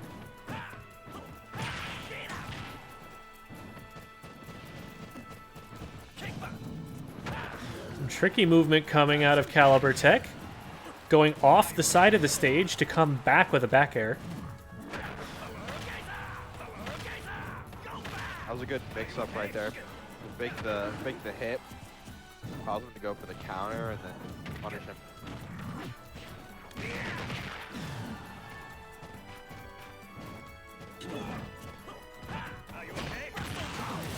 And there it is, that go meter going to be amping up that attack Bring the Pain down to last stock here. This is almost looking as dominant as the Richter game was. That almost KO'd. Goes all the way out there, doesn't find the right aerial, but still fine. No punish there for Bring the Pain, and you know he's going to throw the crown out. He's going to jump over it every time, and he back airs him into the ledge. Gets the stage spike, no tech. The only tech left is Caliber Tech. They are the winner. They are advancing to grand finals from the winner's side. I'm actually impressed that you made a dad joke out of tech. It's my job. I'm thoroughly impressed. They called me a professional for a reason. All right. So we'll have Bring the Pain sitting in losers finals. There are a couple of matches that need to be played prior to that. We've got your boy Bigfoot versus Chuck. Let's see if that is happening yet. Okay, they're on deck for stream, so they will be up next.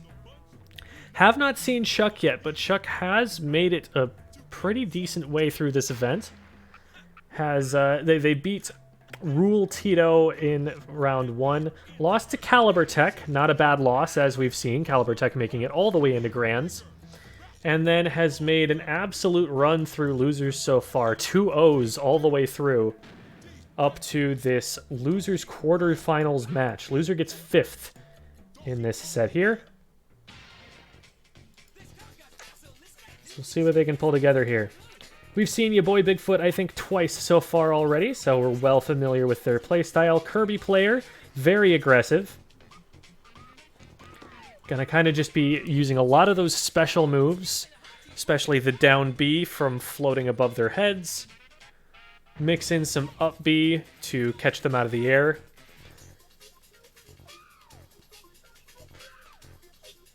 But Chuck, we don't know about, so we'll have to see how that goes. There's Chuck. The Zelda avatar. Not that that has meant anything yet so far today. We've already seen someone else with the Zelda avatar not playing Zelda.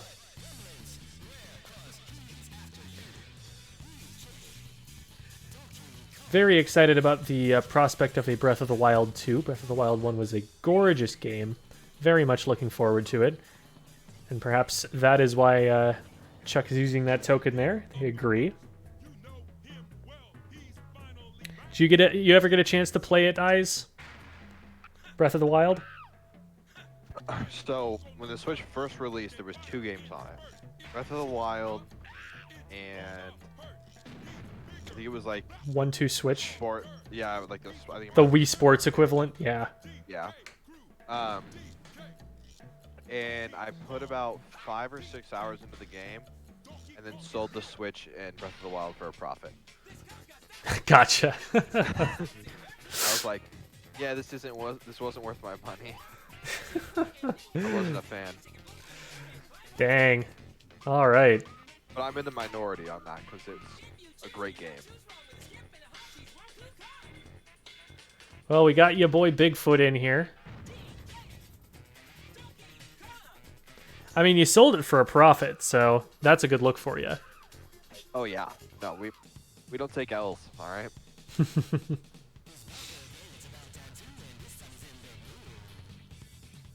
Except for the amount of time that I spent to get that Switch.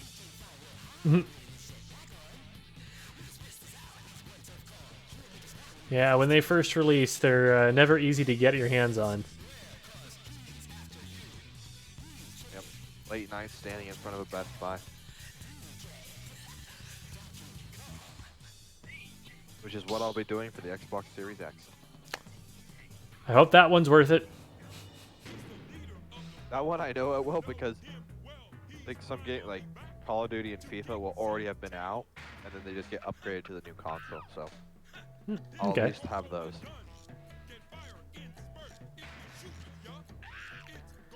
So we got Bigfoot in the ring. The Waddle Dee avatar, and the closest character to that is going to be Kirby. So interesting that their token actually does give you a hint as to whom they play.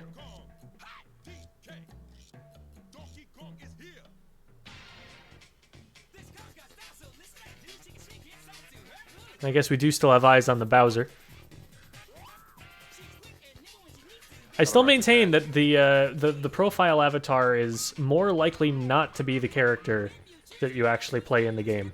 That has been my experience. I think Chuck is gonna be a Luigi main. Interesting. Let's see. Who am I thinking they're gonna play?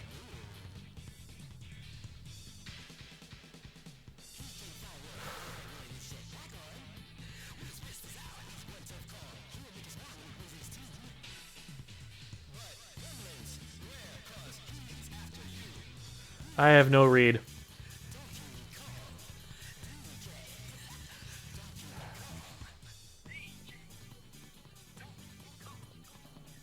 What the heck? I'll put it out there. I'm guessing Lucina.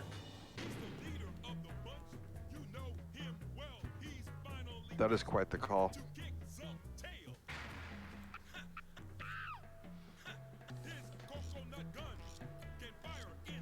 Just waiting for them to get that last bit figured out. Yeah, with the stage choice, I figure if they're not set on that yet, Bigfoot is going to have to drop out. So now they're probably getting the stage correct, and they'll be able to jump back in as soon as that is taken care of.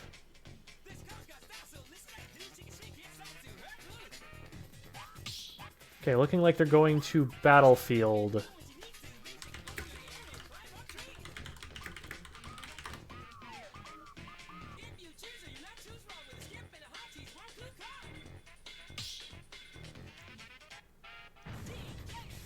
Bigfoot was looking for Big Battlefield, which is not a legal stage. Bigfoot, big field. All right, looking like... Oh, wait a minute. This isn't the Kirby either. So we've got Bigfoot on the Ridley. And Chuck, I was wrong. It's a Palu.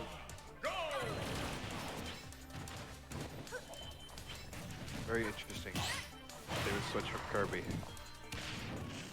All right, let's see how this goes. So we got the side B off the stage. Bigfoot stepping back and shooting some fireballs. Tries to go for a forward smash, but Palutena, my prediction is coming back to mind. Able to roll around that. Looks like Chuck playing very safe, using those jab combos whenever Ridley gets close. A great neutral air. It's going to be a good move for picking Ridley up. Lots of active hitboxes flying all over the place. Using those projectiles, trying to get the opening. Looking like Chuck very solidly in control right now. Gets command grabbed out of the air, but that's only going to do a certain amount of damage. Not a huge deal. Bigfoot needs to find an answer for these approaching nairs.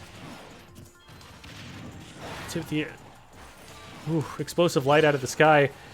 Chuck wants to go up and get that up air. Palu's up air is one of the stronger upwards kill moves in the game. It's insanely powerful. Often kills before 100. But needs to be respectful of Ridley's options coming down with aerials. Needs to not get clipped by that. Chuck playing it safe and does manage to get it in the end. So big stock lead right now. More than a full stock lead. Bigfoot trying to up B away, and Chuck actually overcorrects trying to cover it. Runs too far to the left. You can see the Palu definitely has the mobility to cover that option, just a little bit missed on the execution. Still, Chuck in a huge lead right now. And, oh, that's a big recovery error out of Bigfoot. Just dropped a little bit too far away while they were a little bit too far away from the ledge. A little too far down and a little bit too far away. And the combination is what got him. Nice little down air into neutral air, into a forward air. Some good percentage coming out from Chuck. Able to get neutral air into forward air again. Oof. Ridley is able to jump a little bit higher there. Tries to go for the up B, but Chuck just ducks under it. Explosive light up air, no up air. But able to get a dash attack and maybe... Oh, I think he was going for the up air there.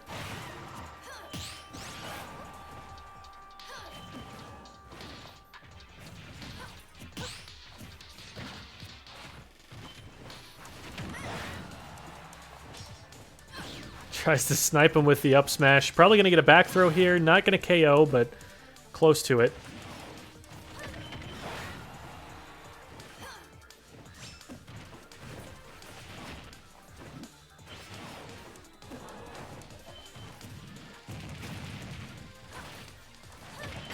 And that forward tilt, not quite gonna... Oh, it did do it. Didn't look like it to me, but Chuck able to pull that one out. Just showing the very safe playstyle that Palu has access to. She is a top tier for a reason. Chuck showing it off in that matchup there. I wonder if we see the Kirby come out now. It's an interesting question. Although Kirby is so floaty that with the up air from Palutena. That is going to be a risk, although most of the time it seems like Bigfoot prefers to rock down on someone instead of to be stuck up there. That's true. That's true. But Kirby's going to be a smaller target, which might make him harder to hit, but also lighter, and so will get KO'd earlier by things like a random explosive light or an up air, even back airs.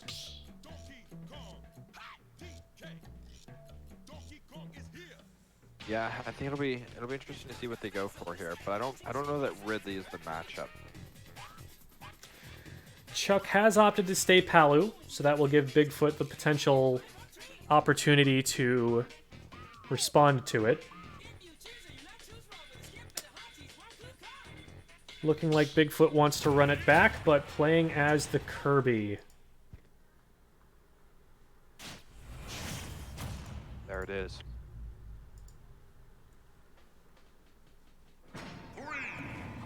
I'll grab ya, and I'll throw ya.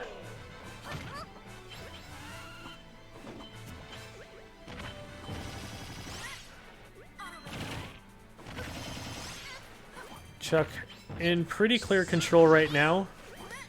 Doesn't punish the down B quite effectively. That is, as we've seen, one of Bigfoot's preferred options for getting down to the ground when stuck up in the air. Catches him with an up air. Just staying underneath this platform, not letting Kirby get any kind of footing on the stage. Oh, jumps up there and puts himself above Bigfoot, so Bigfoot going to get some opportunity here. See what he can do with it. Goes for a forward smash, goes for another one and connects on this one. Giving him all the room in the world to recover. Interesting that he's opting to run to the complete opposite end of the stage. Oh, catches him out with that up smash. That's going to be some interesting tech that Chuck can use as an edgeguard tool here. Chuck opting to run away from the down B. Always better to not get hit by it, but not punish it, than it is to get hit by it. Because he is able to find the up air and finish off the stock, so Bigfoot has a bit of a deficit to overcome. Is finding some of these forward smashes, which might be useful for him later on, but he needs to not be just spamming it and making himself predictable here. Finds himself a down B.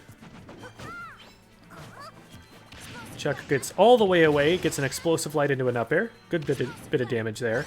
Falls with a forward air. Bigfoot still has not touched the center of the stage since. Okay, finally in there.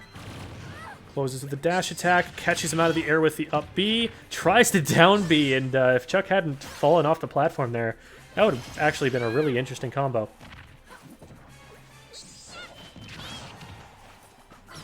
Oh, and the counter on the up smash. Chuck is going to get to 3 stock point here. Catches him out with a neutral air.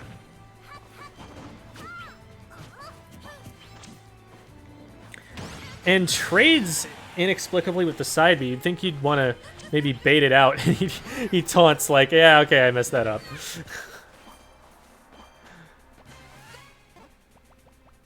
Oh, Bigfoot trying for the cheese, trying to inhale and walk him off the stage here. Not going to work on Chuck. Chuck mashing way too fast for that. Dropping with some very safe forward airs. Working him all the way across the stage. Gets hit by the rock there and then the hammer. Tries down being again, just gets up smashed immediately on his recovery out of it. Great read by Chuck there, and Chuck takes game 2 which will give him the set. Your boy Bigfoot out at a very respectable 5th place.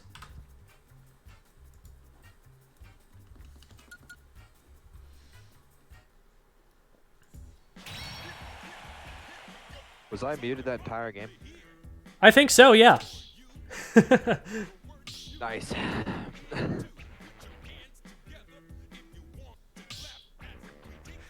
So, Chuck should actually stay in here because at this point, every single match that's left in the bracket will be streamed.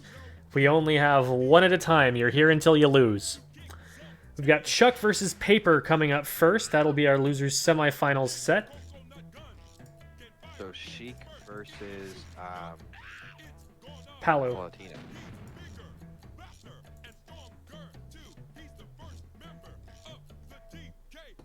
That's an interesting matchup.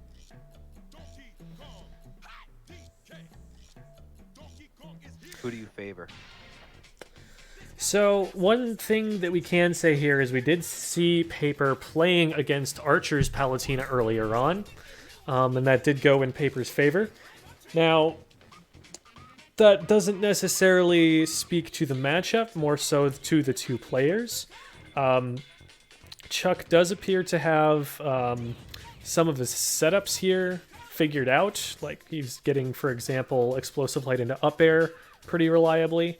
Knows to be approaching with forward airs more often, but there were a few punishes that he had available on the Kirby down B on some of those options here that he wasn't necessarily taking advantage of, and I think against a Sheik as precise as Paper has shown to be, he's going to need to be a little bit more on the hunt on his punish game. He's going to need to be able to take advantage of the opportunities that he's given with a little bit more consistency. In that game, maybe he wasn't showing his full strength. Maybe he was letting a few things slide because he felt confident he was going to be able to get it anyway. But I think Paper is going to test him an awful lot more on how well he can convert on the opportunities that Paper gives him. Yeah, I would agree. I think this Sheik is something special.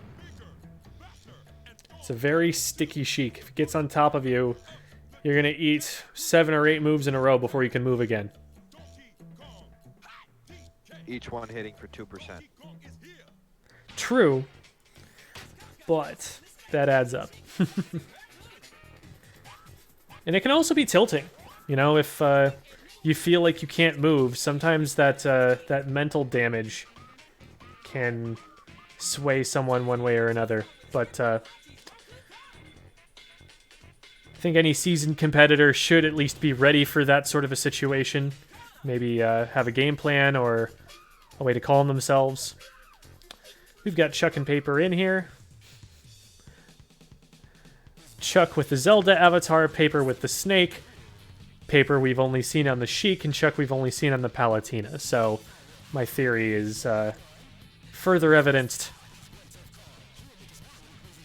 Fake news.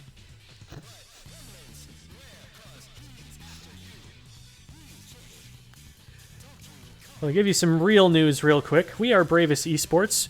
We're all about building esports communities wherever we can find them. And we're happy to be helping you guys out with an event today. We'll have a national championship that'll be open to the winner of this event on December 11th or 12th. So come and check that out and cheer for the winner then. We also have a sub series. If you sub to this channel on Wednesday, October 14th, you will have a tournament just for you guys. It's free with a Twitch Prime sub, and that's a fantastic way to get some more experience against people with different play styles, people from different places, different characters maybe. So that'll be a fun time. It'll be on a Wednesday in about 3 weeks. So check us out then as well. We've got Chuck entering the ring. So just waiting on Paper, it would look like.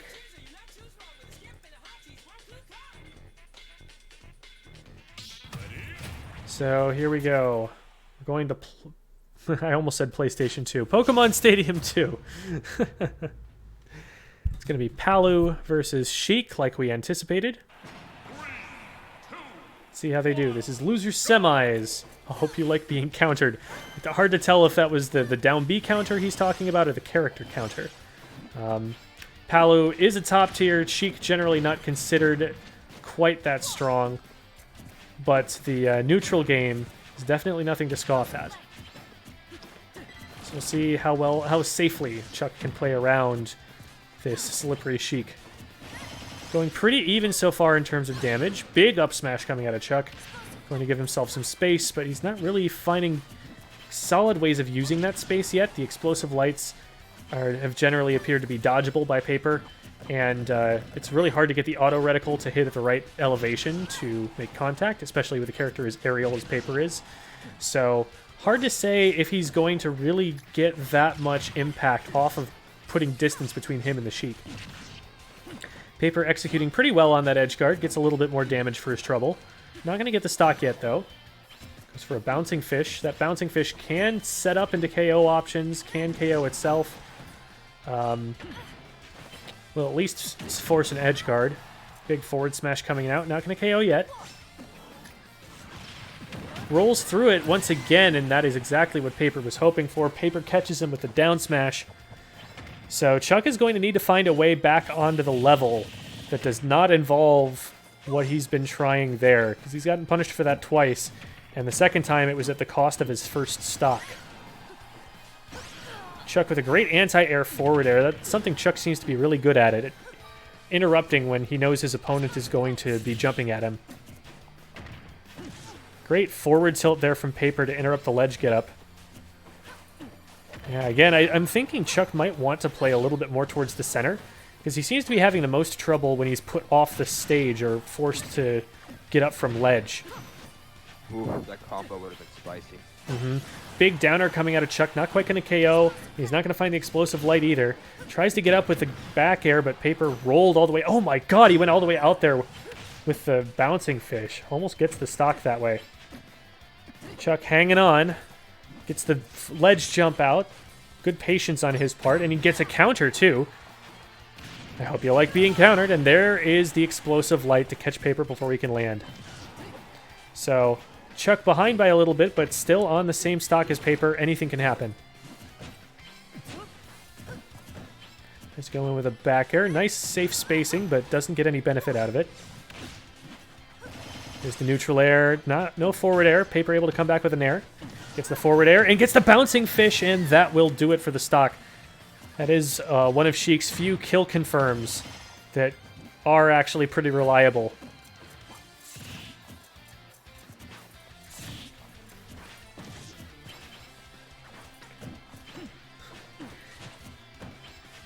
Paper winning neutral 5 times in a row and getting maybe 21% out of it. Finally gets a little bit of a string going.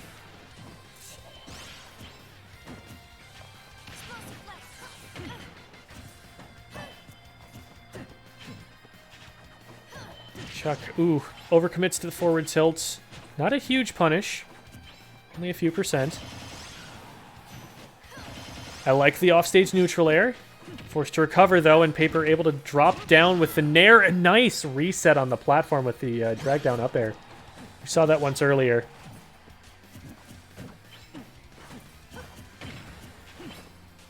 And Paper able to just catch his landing with that up smash through the platforms there. Pretty strong showing from Paper. We're going to have to see some good adaptations from Chuck here.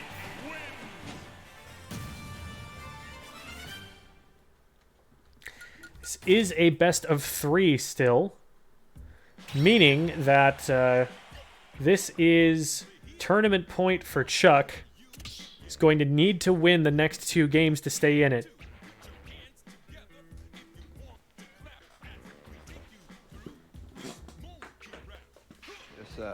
This Sheik is just nuts. Yep, definitely got some solid movement. Very precise, especially I'm impressed at how precise he is able to play the Sheik, given that this is online play and there's almost certainly some lag involved. A lot of the time, you know, some of the spacing on these back airs, the ability to convert into the bouncing fish we saw earlier, that's made a lot more difficult by having some input delay. we're going to Lilat. Lilat, generally a very polarizing stage, in part due to matchups and in large part due to players being upset about it. It's a stage with 3 platforms that are all the height of a standard side platform. So if you're getting juggled, it can be very, very difficult to get yourself out of that situation. And for characters who have to jump a lot, it can often force them into positions they don't want to be in, where they're falling down on top of a platform. We've got Chuck swapping over to the Inkling. So a higher mobility character might be just what the doctor ordered for handling this Sheik, but it does come at the expense of some zoning pressure. He's going to need to outmaneuver the Sheik more than he's going to be able to maybe put up a wall, throw out a really oppressive hitbox.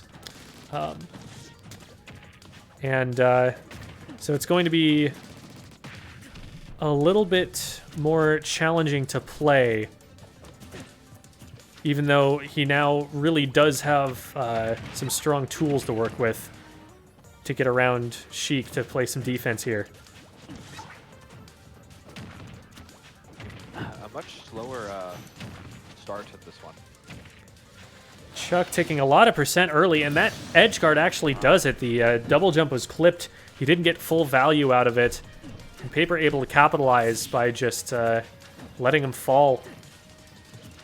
So a big start out of Paper. He's looking really strong going into this potentially deciding game.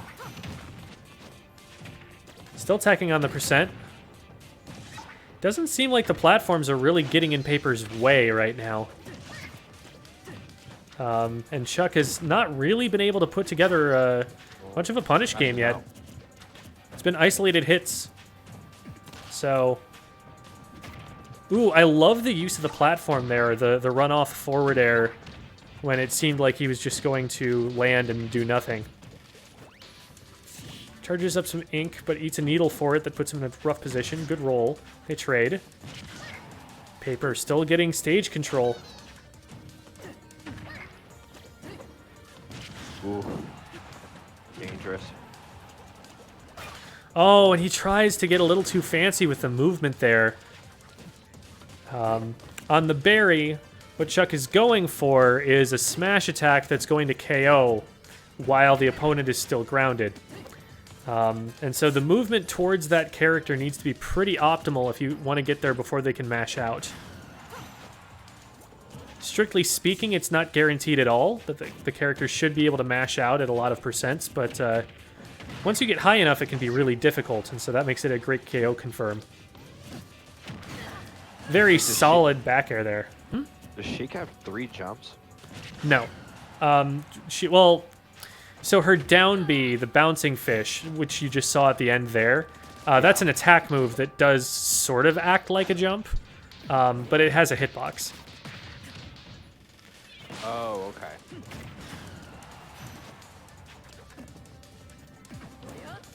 Chuck closing in the percent here.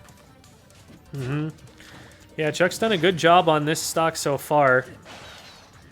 The previous situation was, an edge guard.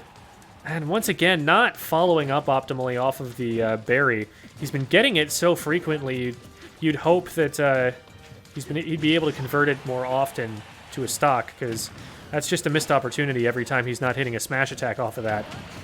And Papers, it appears to be starting to catch on to the fact that Chuck is going for it. 104% though.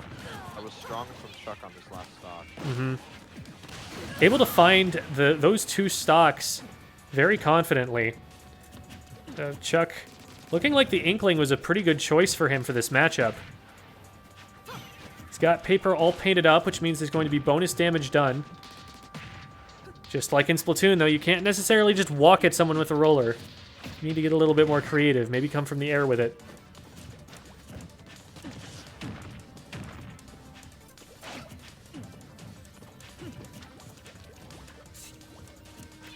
Great splat bomb. Tries to go in with the neutral air, and Paper punishes. See what he can get out off of it.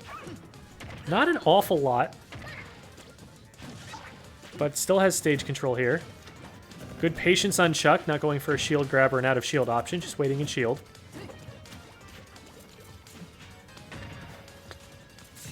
Chuck has just not found a hit in a while here.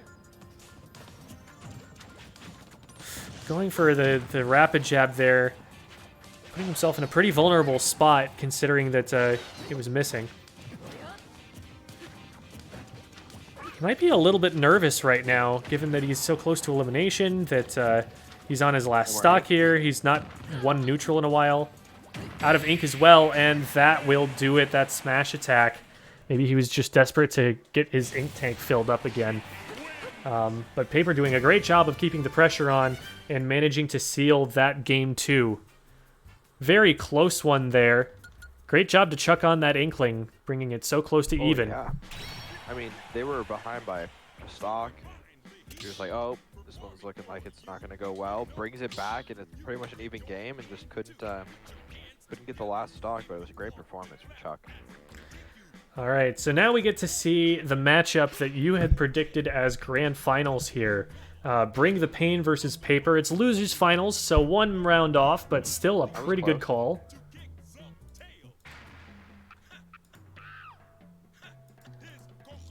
I was right in the sense that one of them will be in grand finals. This is true. So now, losers finals. This is going to be a best of 5 set, and it's going to be best of 5 the whole way out.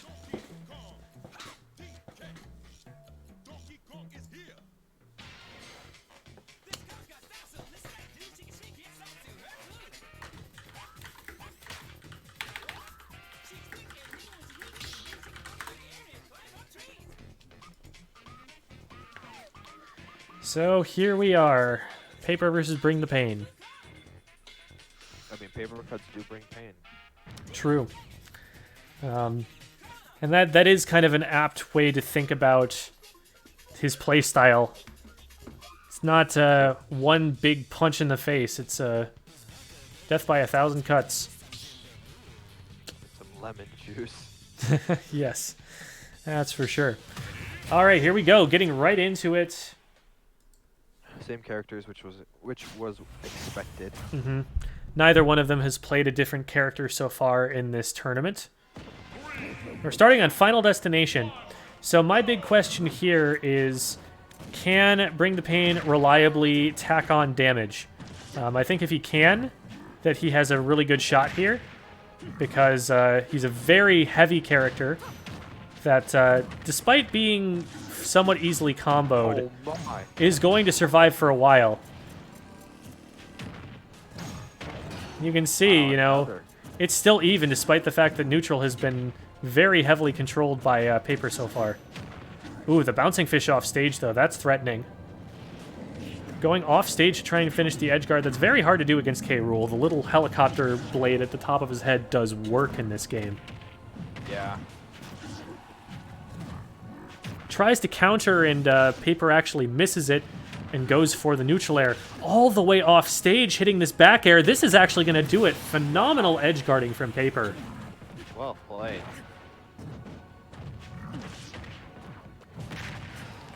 Yeah, K. Rool's recover. Oh my goodness, he just stuffs him.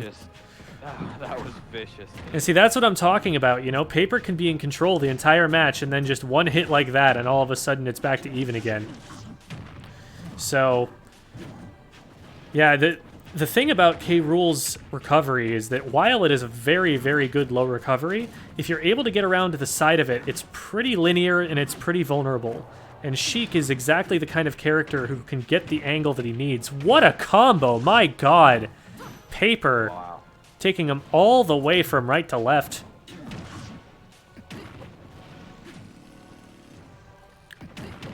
Love the drag down up air into the grab to reset it. But Bring the Pain still able to recover onto the stage. They're still not out of this. They just need to find some hits. A dash attack is a big one.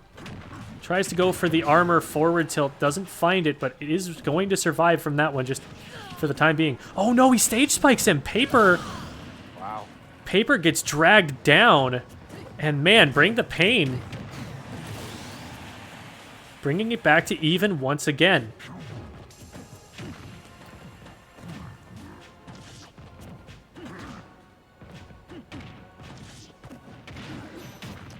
Now, Paper, again, has been showing, you know, superlative control over the match. And the pressure is going to be on Bring the Pain to actually find the damage, to find the hits that he needs. Because Paper has shown that he has no problem doing just that. Playing very safely around that shield, landing on the correct side of it to not be punished.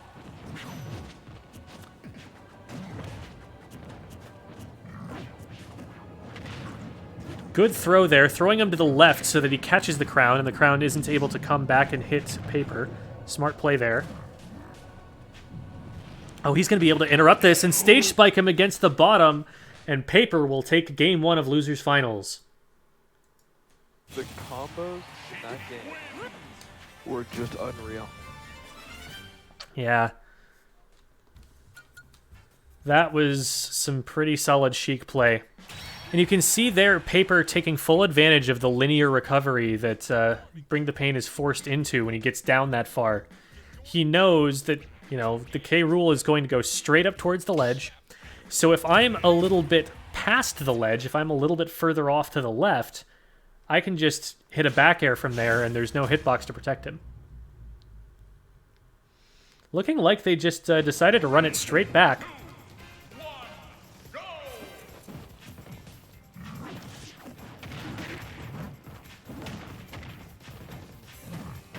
Paper trying to play very carefully here to make sure that he doesn't throw out a move that can get punished on hit. K. Rool wasn't at the point where he was going to get knocked down or knocked away by those attacks yet, so he's got to play it safe. A little bit off on the timing of the back air. Somewhat uncharacteristic of Paper, honestly, since we've seen so far, but making up for it with that nice bouncing fish into back air. Gets another back air. He's going to be able to just keep doing this. Every time Bring the Pain wants to get up, he's going to have to contend with that back air.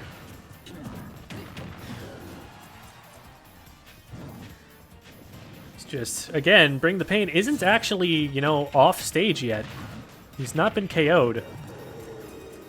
As I say that, he gets KO'd. I honestly thought he wasn't going to get KO'd by that. Didn't look like it to me, but... Alright, so a solid lead for Paper at this point. Bring the Pain was doing a good job in Game 1 of finding those random stray hits and finding ways to equalize, but right now he seems a little bit overwhelmed. He's not going for the aggressive options that were winning him those trades early. He seems very afraid of this edge guard as well. A little bit of lag might have been interfering there. Paper able to get him off stage again. Edge guards him with his own crown. And the up air, not going to KO off at the top yet, but we saw it can do that fairly early on. That one might have gotten it if he had full hopped. And the back air against the bottom of the stage again. Tries to go for the bury into down smash, but Paper able to mash out way quicker than Bring the Pain is expecting. Whew. Great defense on Paper's part to not get caught out by that. Gets exploded. Forward air into bouncing fish, into offstage back air, and he's not even going to make it back. An insane edge guard from Paper to clinch game 2. Wow. It didn't even seem like Paper was playing all that differently. It just seemed like there was some confidence lost on Bring the Pain's part. The edge guarding was definitely more aggressive. I think Paper was kind of figuring out how low he could go at the end of that last game, and he's bringing that to bear now, but otherwise, it just seemed like the same game plan, and that Bring the Pain was having a harder time working his way around. He's landing a lot more counters last time. He's landing a lot more aerials.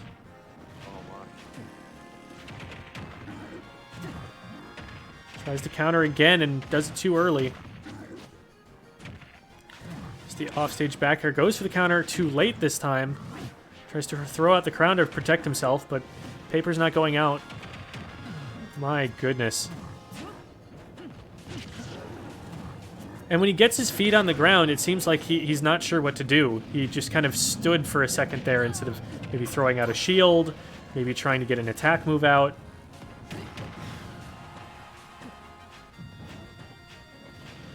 You want to see him trying something. Good air dodge through, but just going to get comboed into that up air again. Paper running circles right now. That was an opportunity, you know. He didn't have to get grabbed that second time. He had the ability to move away. And he's just not noticing, I think, the holes in Paper's offense to be able to slip through. Oh no, when he gets stage spiked by the forward air. Luckily able to get an up B out in time and make it back. Great F tilt. I like the choice there. Gets a couple of strong projectiles out. Goes for the dash attack and gets shield grabbed for that. And Bouncing Fish is going to do it off the right-hand side. This is unreal. Good dash attack here. Going for the down air. It worked that first stock here, but Paper wise to it this time around. And he's going to get interrupted out of that up B. He gets exploded by the up B. He just keeps on tacking on more damage off the stage. Not getting the KO yet, but the damage definitely matters. Gets that forward tilt, throws out the crown. Charging a forward smash, and I'm not sure what he's expecting Paper is going to do in that situation that's going to make him run into it.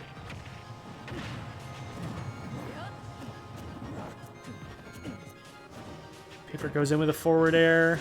Gets a dash attack, gets a back air. Oh, goes out for the Bouncing Fish. And the explosion, not going to stage spike him, so he is going to be able to make it back from this, but in a position where the up B is going to KO, and Paper cleans it up with a 3-stock Game 3 to decide the set. Paper's going to Grand Finals. That was back-to-back 3 stocks. Was it not? I believe so, yeah. That is... Wow. Well, so, I said Paper was going to come through losers, win the first set, and lose in Game 5 of the second on the bracket reset. So, that is still on the table.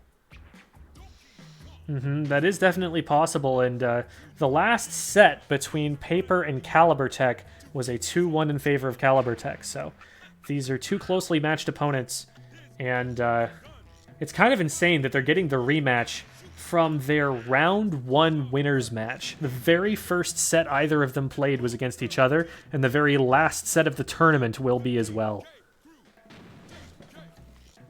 Paper hasn't lost a game since losing to Caliber. Like, hasn't lost a game, not a match. A game.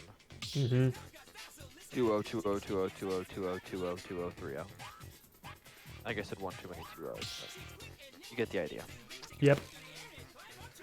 That is crazy. And Caliber Tech lost a game to Bring the Pain.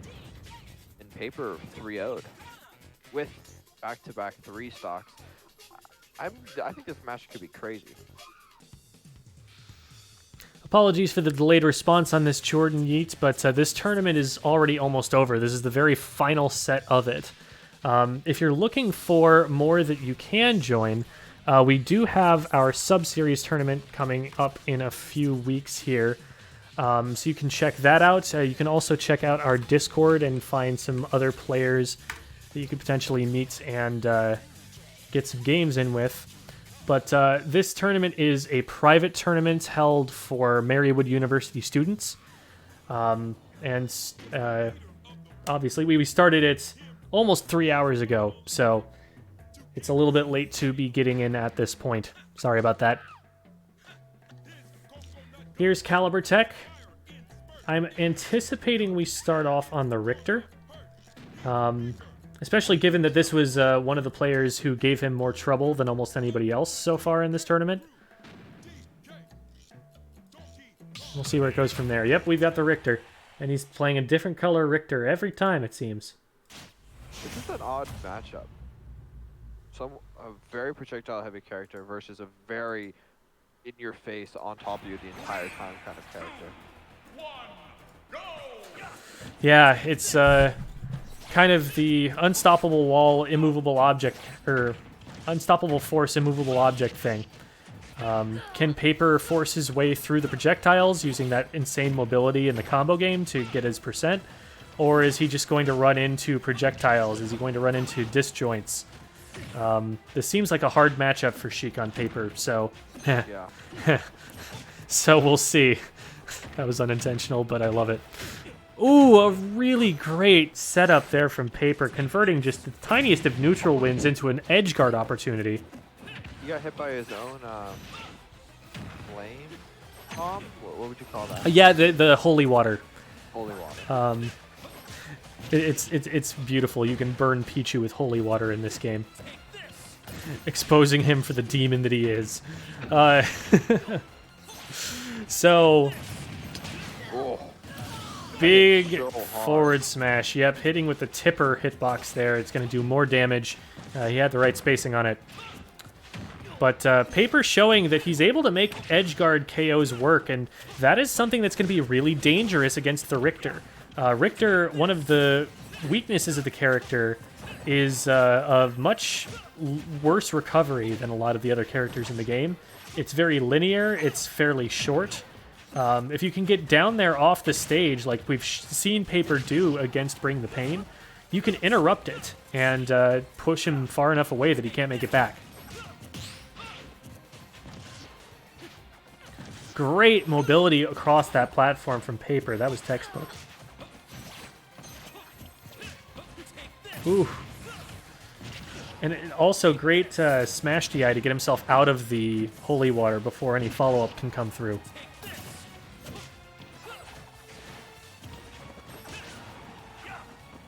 Paper dipping, ducking, diving, and dodging, but not finding a way in, and actually a recovery error. Pineapples himself. Hits the underside of Pokemon Stadium there. Goes too low. Trying to find that stock. A little bit greedy on the forward smash. Gets him punished through positioning, which leads to a little bit more percent. Tries to get the pull down up air into the up smash. Gets the wrong hit of it, and so Tech is fine for now. Ooh. This is important damage here. It really is. For Richter. And the holy water, ledge trap. Great job maneuvering around it from Paper, but man, he's just taking too much damage. This is trouble.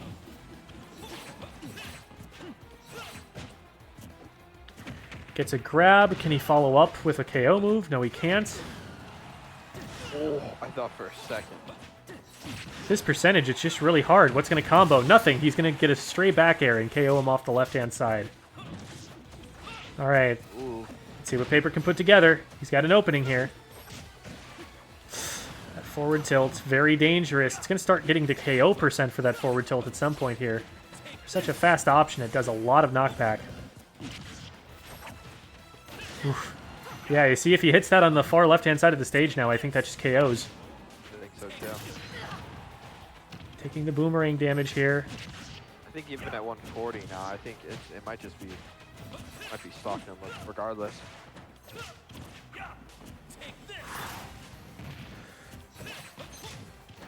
Paper having a lot of trouble finding their way in. They trade. Oh my goodness. Ooh. There's a grab. Big. Oh, that's a No great follow-up. dodge.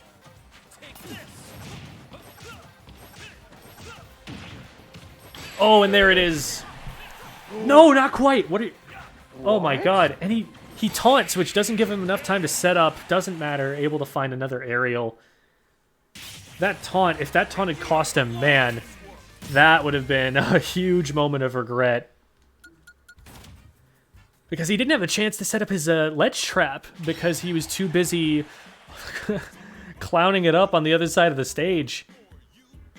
But able to get his aerial out of shield and clean things up regardless.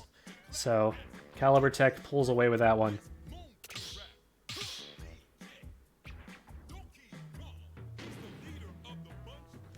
Now it's only game one. This is still a best of 5 set, and if Paper wins this best of 5 set, we have a reset. Ooh, the Crom coming out now. First we've seen this out of Paper.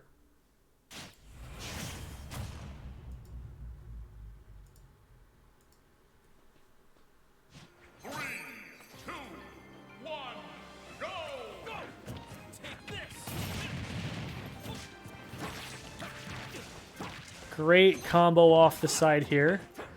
Looks like he might be interested in Chrom specifically for the disjoint. It's a very similar character to Sheik in terms of the movement and kind of how you're trying to get your damage and your stocks. But a little bit more power, a little bit more KO potential. And it has the disjoint on the sword, which might help with getting through this projectile wall. Wow. Not working there, though. Can't do that if you're getting ledge trapped. I'm surprised that this is the stage we went to. Again, this is a very strong Richter stage.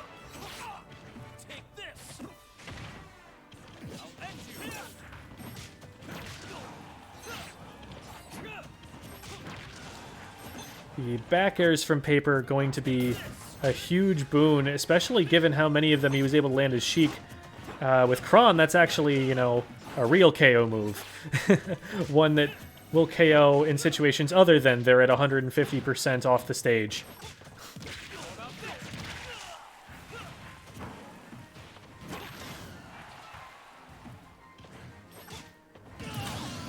It's also an option that a skilled enough player is going to be able to combo jab into back air. So that's a really nice confirm that Paper is going to have access to now.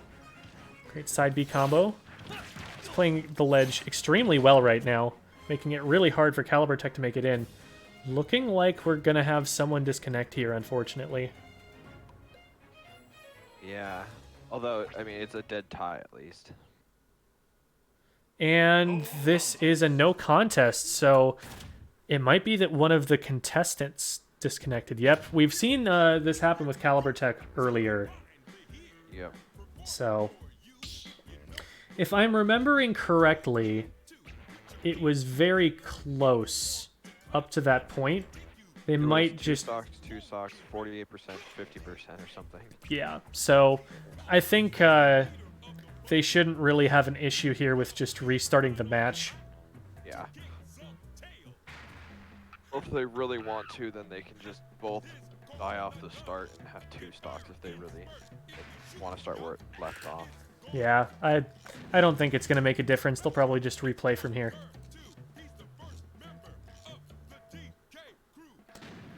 So, hopefully Caliber Tech will be able to find his way back into the lobby shortly. He did at the last time that this happened, so I have faith.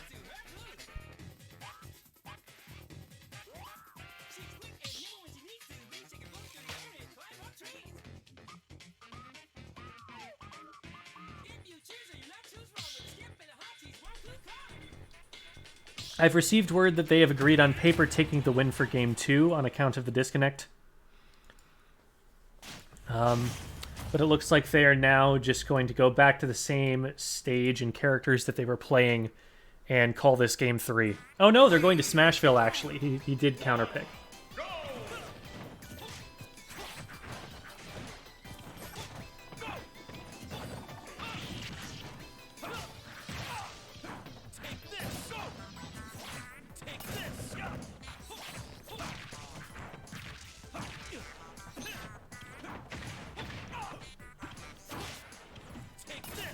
Dead even so far. Tech has him in a ledge trap situation, but Paper able to get himself stage control back using that mobility. Great up B, catches him out of the air and puts him in a bad position off the stage here. Decides not to go out for the back air edge guard yet. Great forward air coming up through the platform. I really like Paper's platform movement. He's able to take full advantage of the ability to stand there for just a second to get it, delay an aerial the way that he wants it to go. Tech air dodging there, knowing that Paper might go for the up B to try and finish things off. Does dodge it there, but doesn't avoid it the second time. There's another up B, not connecting with the second hit. Tech able to set up a ledge trap. Oh, misses the aerial. That's a big miss, but he gets the forward throw anyway, so doesn't end up coming back to bite him. He's sitting with rage, doesn't matter. Forward smash gonna do it there. Paper trying to worm his way in with these jabs. They trade, but Tech getting the better of that trade with a huge trap setup. Combo. Yeah, big damage coming out of that conversion. Oh, the up B. I think he expected... Oh, no! And the dive kick going to take him off the right-hand side. Super unfortunate for Tech there.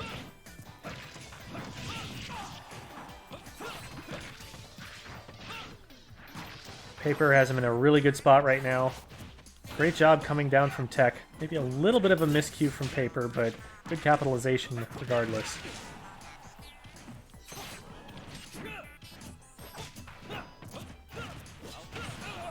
Oh my god, what a trade! Holy crap, great awareness on Tech's part to hit that up B.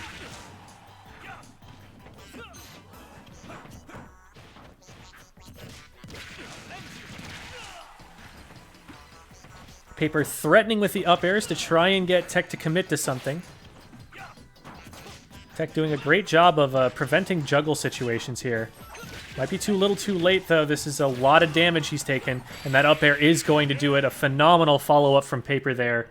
Putting one on the board that he had to earn this time.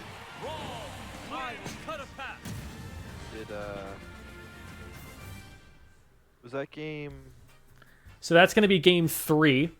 They decided that the results of game 2, where the disconnect happened, was going to be a win in Paper's favor on account of Tech being responsible for the disconnect. Okay. And the immediate run back. Already Fastest run back in the West. Almost as fast as I leave Rocket League games at the end of the match. 2, 1, go!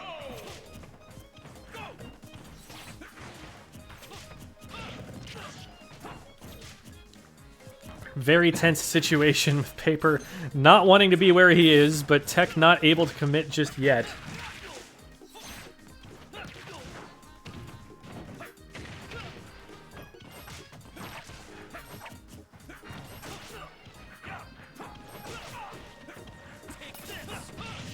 Great up B out of shield from Tech, getting himself out of that pressure.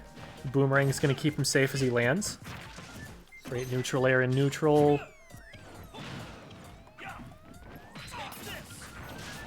He's got the ledge trap on Paper to figure out a way out of this.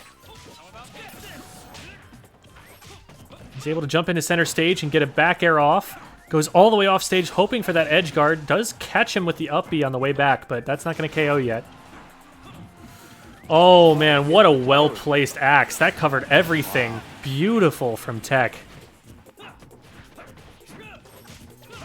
Tech hitting the toes on that one. Oh, and he dunks him with the up B. Wow. Caliber Tech doesn't land on the stage there. So Paper is just able to get the drag down and take the stock right away. There's a double jab. This up. Oh, this is going to be huge. I don't like all these up Bs coming out from Tech. He's being punished heavily on them. Yeah, some of them are definitely not working out, but we have seen him get a little bit of follow-up off of some of them before. True. It's kind of a panic option, and yeah, there are definitely some times where it's not working out for them.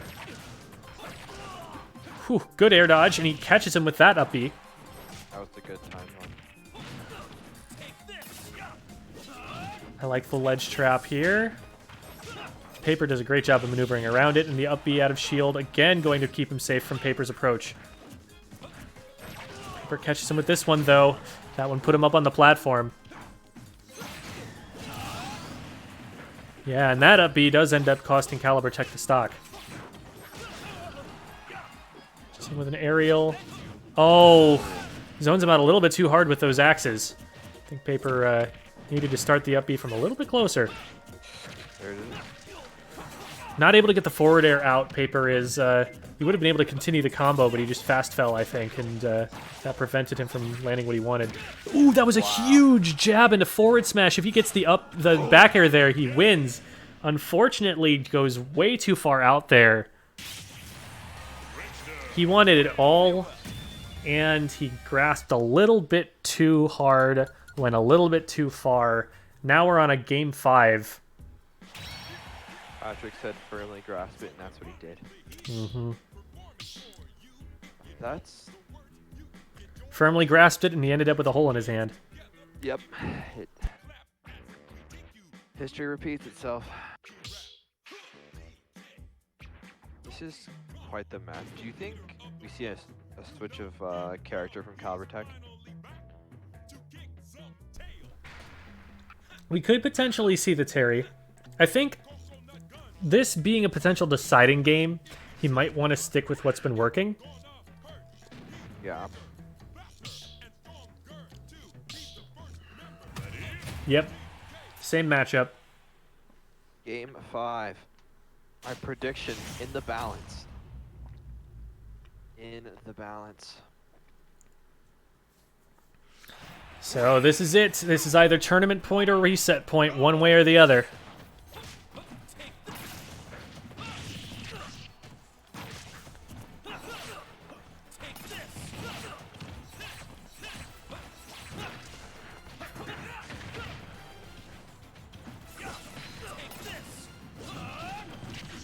Great projectile wall from Caliber Tech.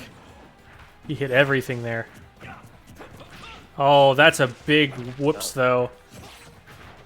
Whiffed. And surprised Paper got as little as he did off of that, frankly. I think if he just sharks with up airs, that's a good 40% minimum. Oh, good throw. Yeah, double jump straight into the axe there. Paper having some trouble coming down and finding a footing on the stage again. That retreating fair doing wonders for Caliber Tech as he takes stock 1.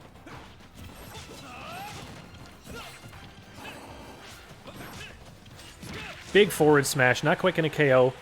Not going to go all the way off stage either. He saw how that went last time. He's threatening it, but it doesn't look like Caliber Tech is actually really respecting it right now. I think Paper needs to find a slightly different positioning, maybe, to get himself out there. Maybe he runs off stage and then uses the double jump to get out there instead of short hopping right away. So I think that's putting him a little too high to intercept it. Another dangerous up B from Caliber. Mm-hmm. Some big damage coming out. Almost converts into more from Paper. The jab just barely getting shielded.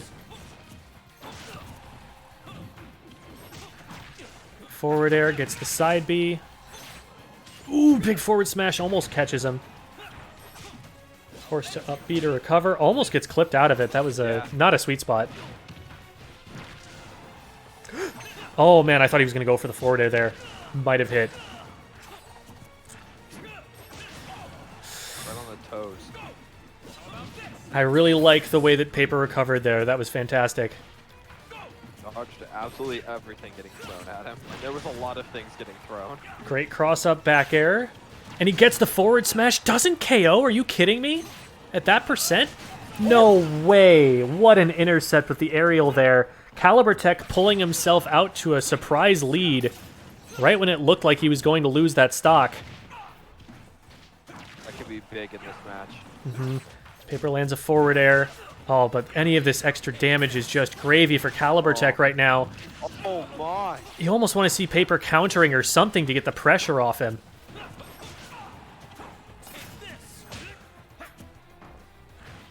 That forward air is a good setup. Can he get the KO? Oh, he goes for the back air instead of the forward air that he needed. That almost KO'd off the top. 93%. This is massive from Caliber Tech. There's the forward smash. Paper still is in this one, but he needs to not get hit by a tipper aerial. He needs to not get caught in a forward smash setup. He needs to not get knocked off stage. There are so many things that need to go right for him right now. Yeah, these projectiles are so deadly on the ledge. If he gets popped by one, I would venture to say that it's game. I like how the play style he's adopted here, jumping around, giving himself ways to get around the projectiles. That was a good one to get hit by it. Knocks him back to center. Oh, but there it is. That will do it. And they're gonna survive. Caliber Tech narrowly pulling it out in Game 5 of Grand Finals. A fabulous set to end it on. Two very skilled players there. That was fun to watch. That was an incredible watch. And I was really close on my guess. Went all the way through losers and lost in Game 5. Just didn't get the bracket reset. Mm-hmm. I was pretty close. So that will do it, everybody. Thank you so much for watching. That is the Marywood Smash Virtual Esports Open. Your winner is Caliber Tech. Your very distinguished runner-up is Paper. And that will be, I believe, Bring the Pain, bringing up third place, the bronze medal.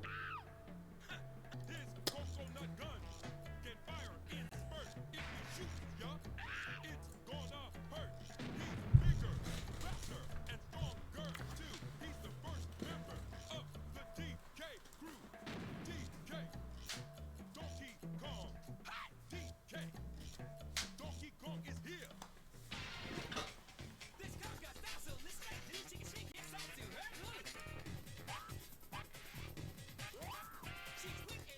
So on behalf of Bravest Esports, thank you so much for watching. Make sure to follow the channel.